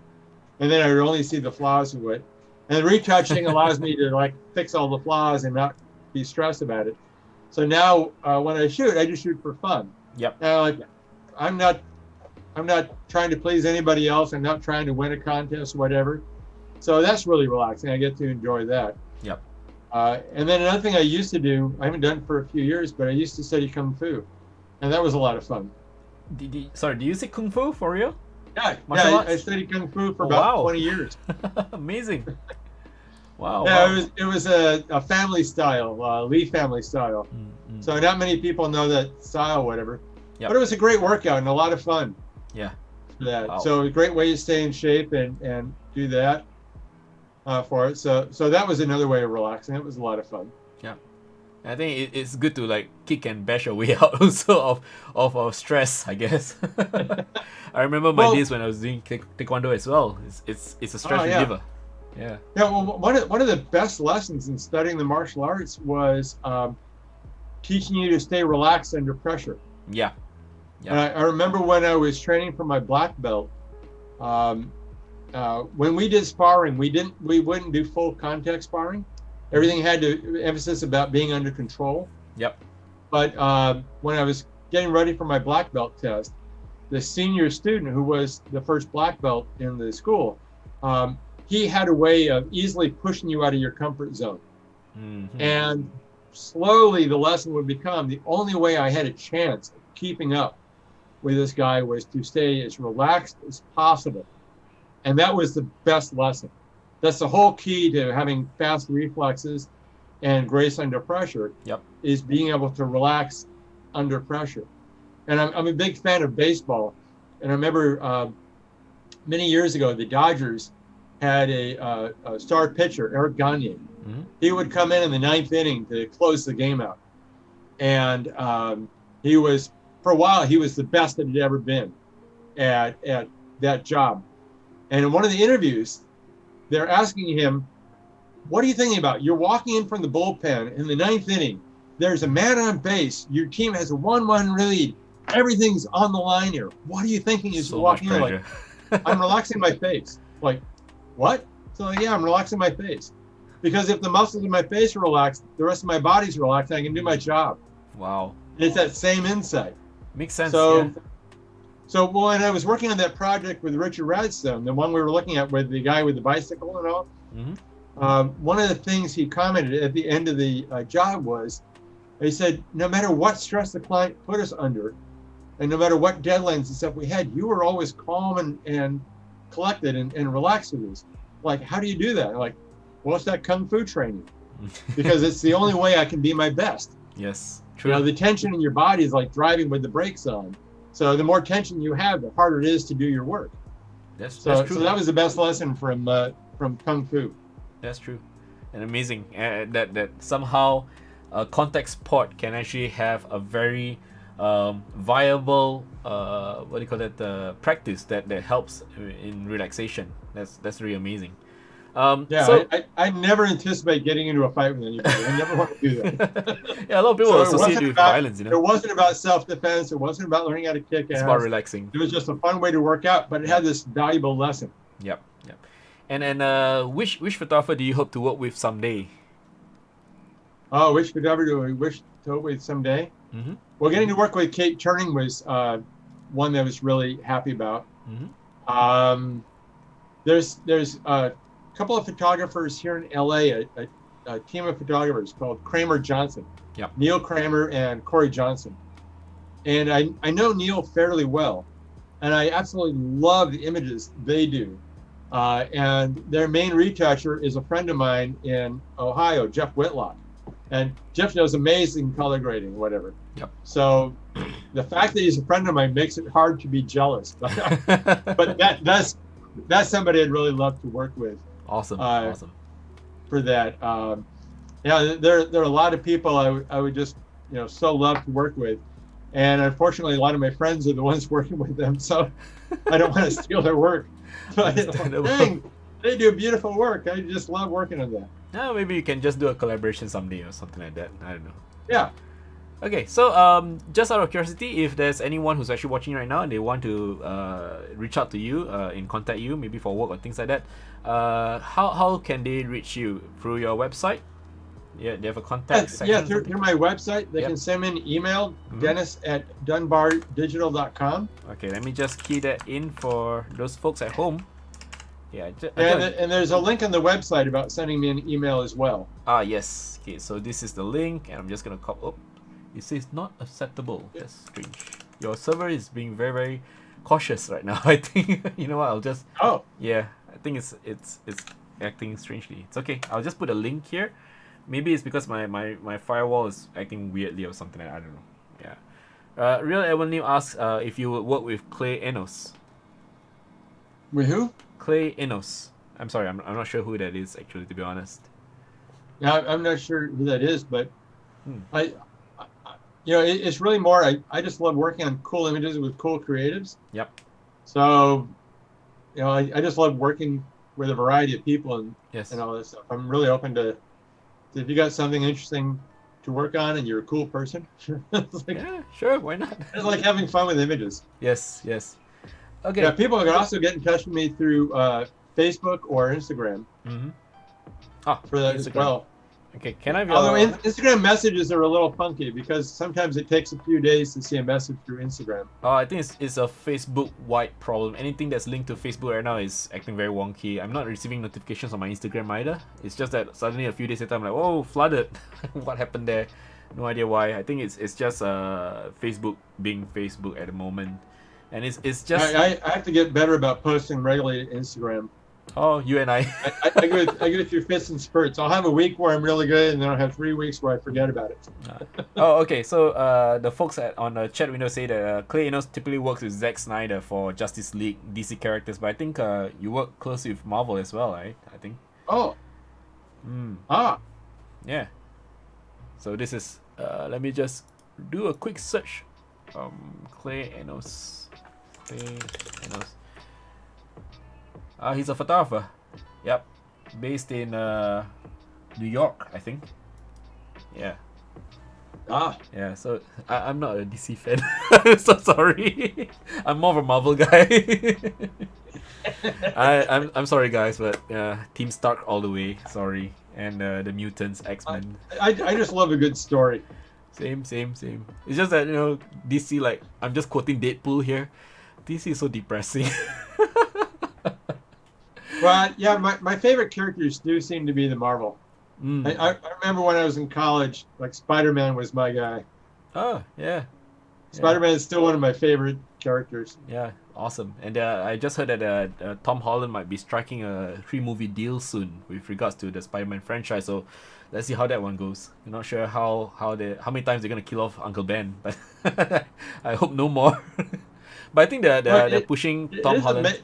It is amazing how many great stories that come from that whole body of work. Yes. They created some great characters, some great backstories, and they can spin it in a million ways. Mm-hmm.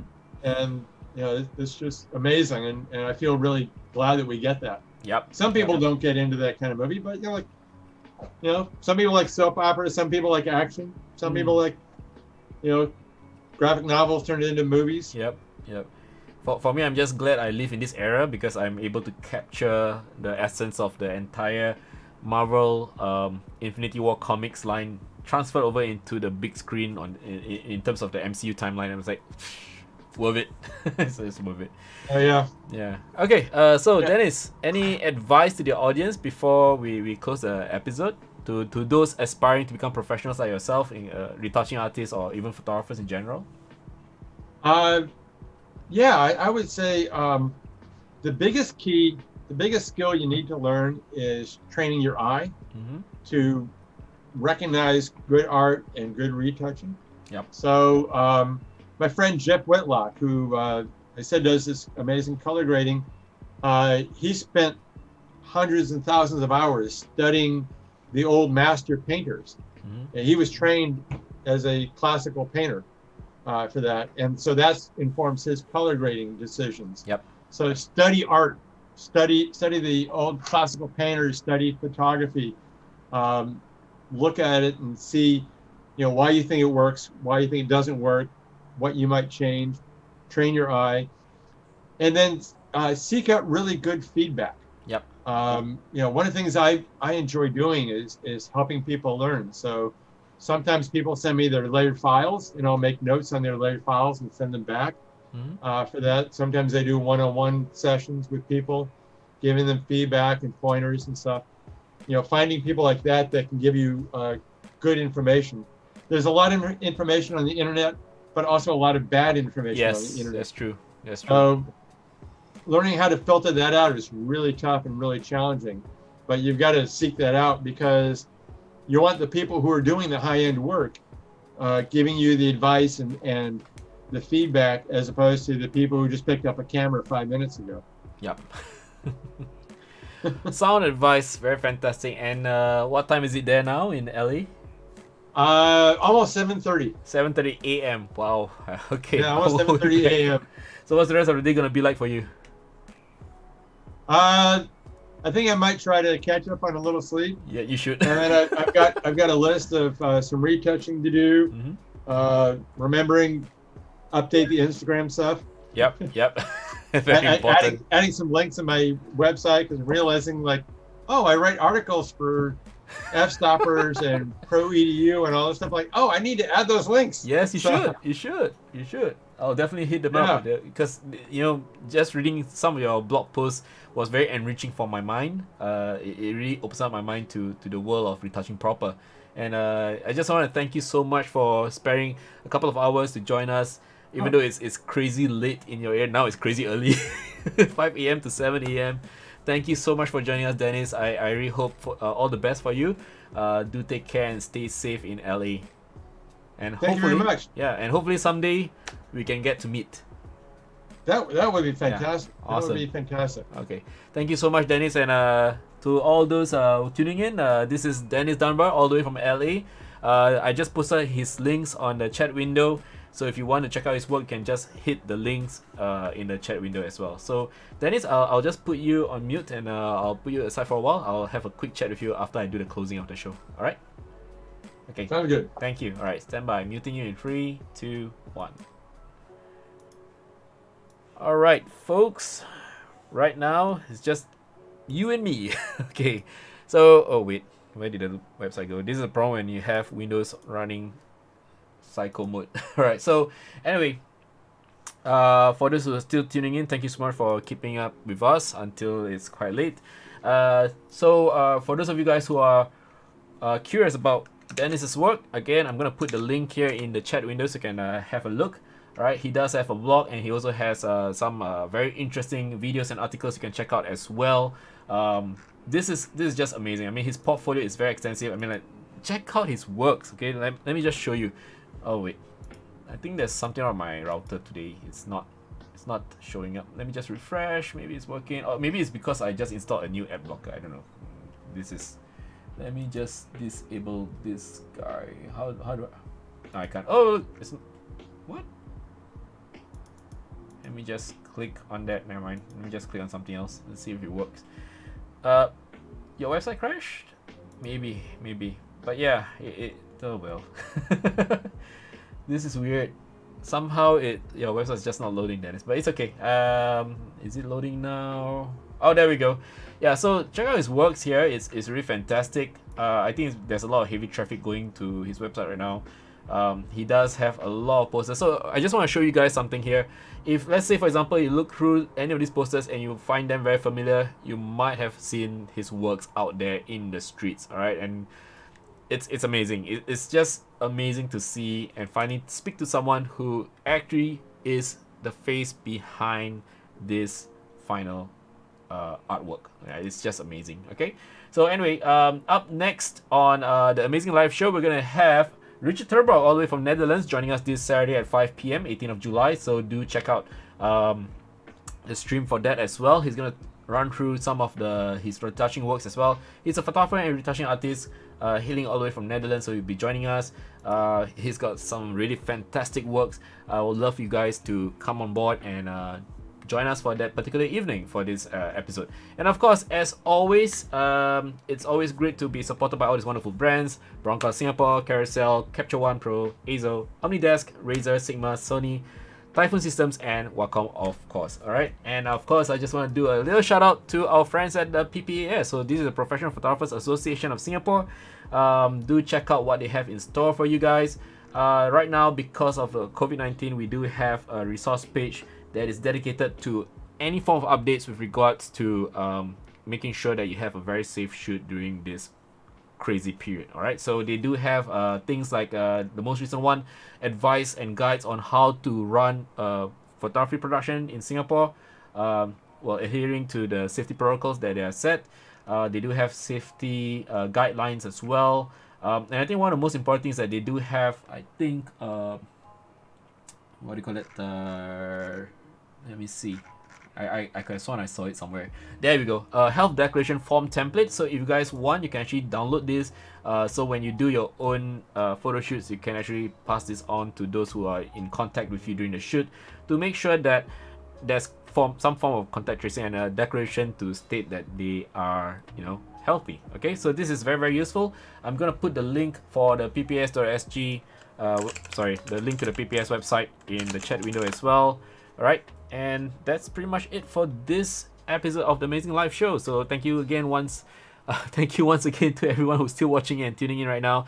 Again, as always, if you guys want to show support for this channel, you can always hit the follow or subscribe button, or you can donate with your Razer Shards through the Razer tip stream by using the QR code with your camera phone. All right, easy as that.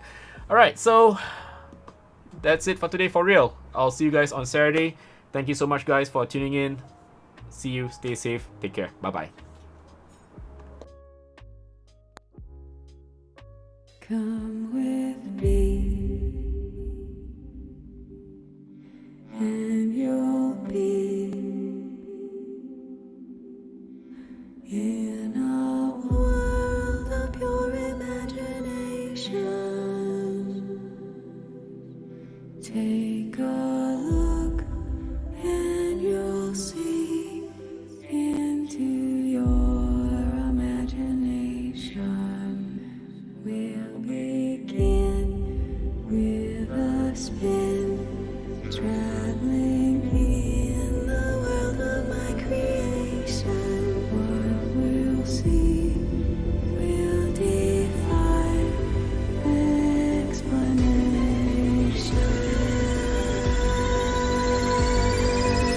On 3, 1, 2.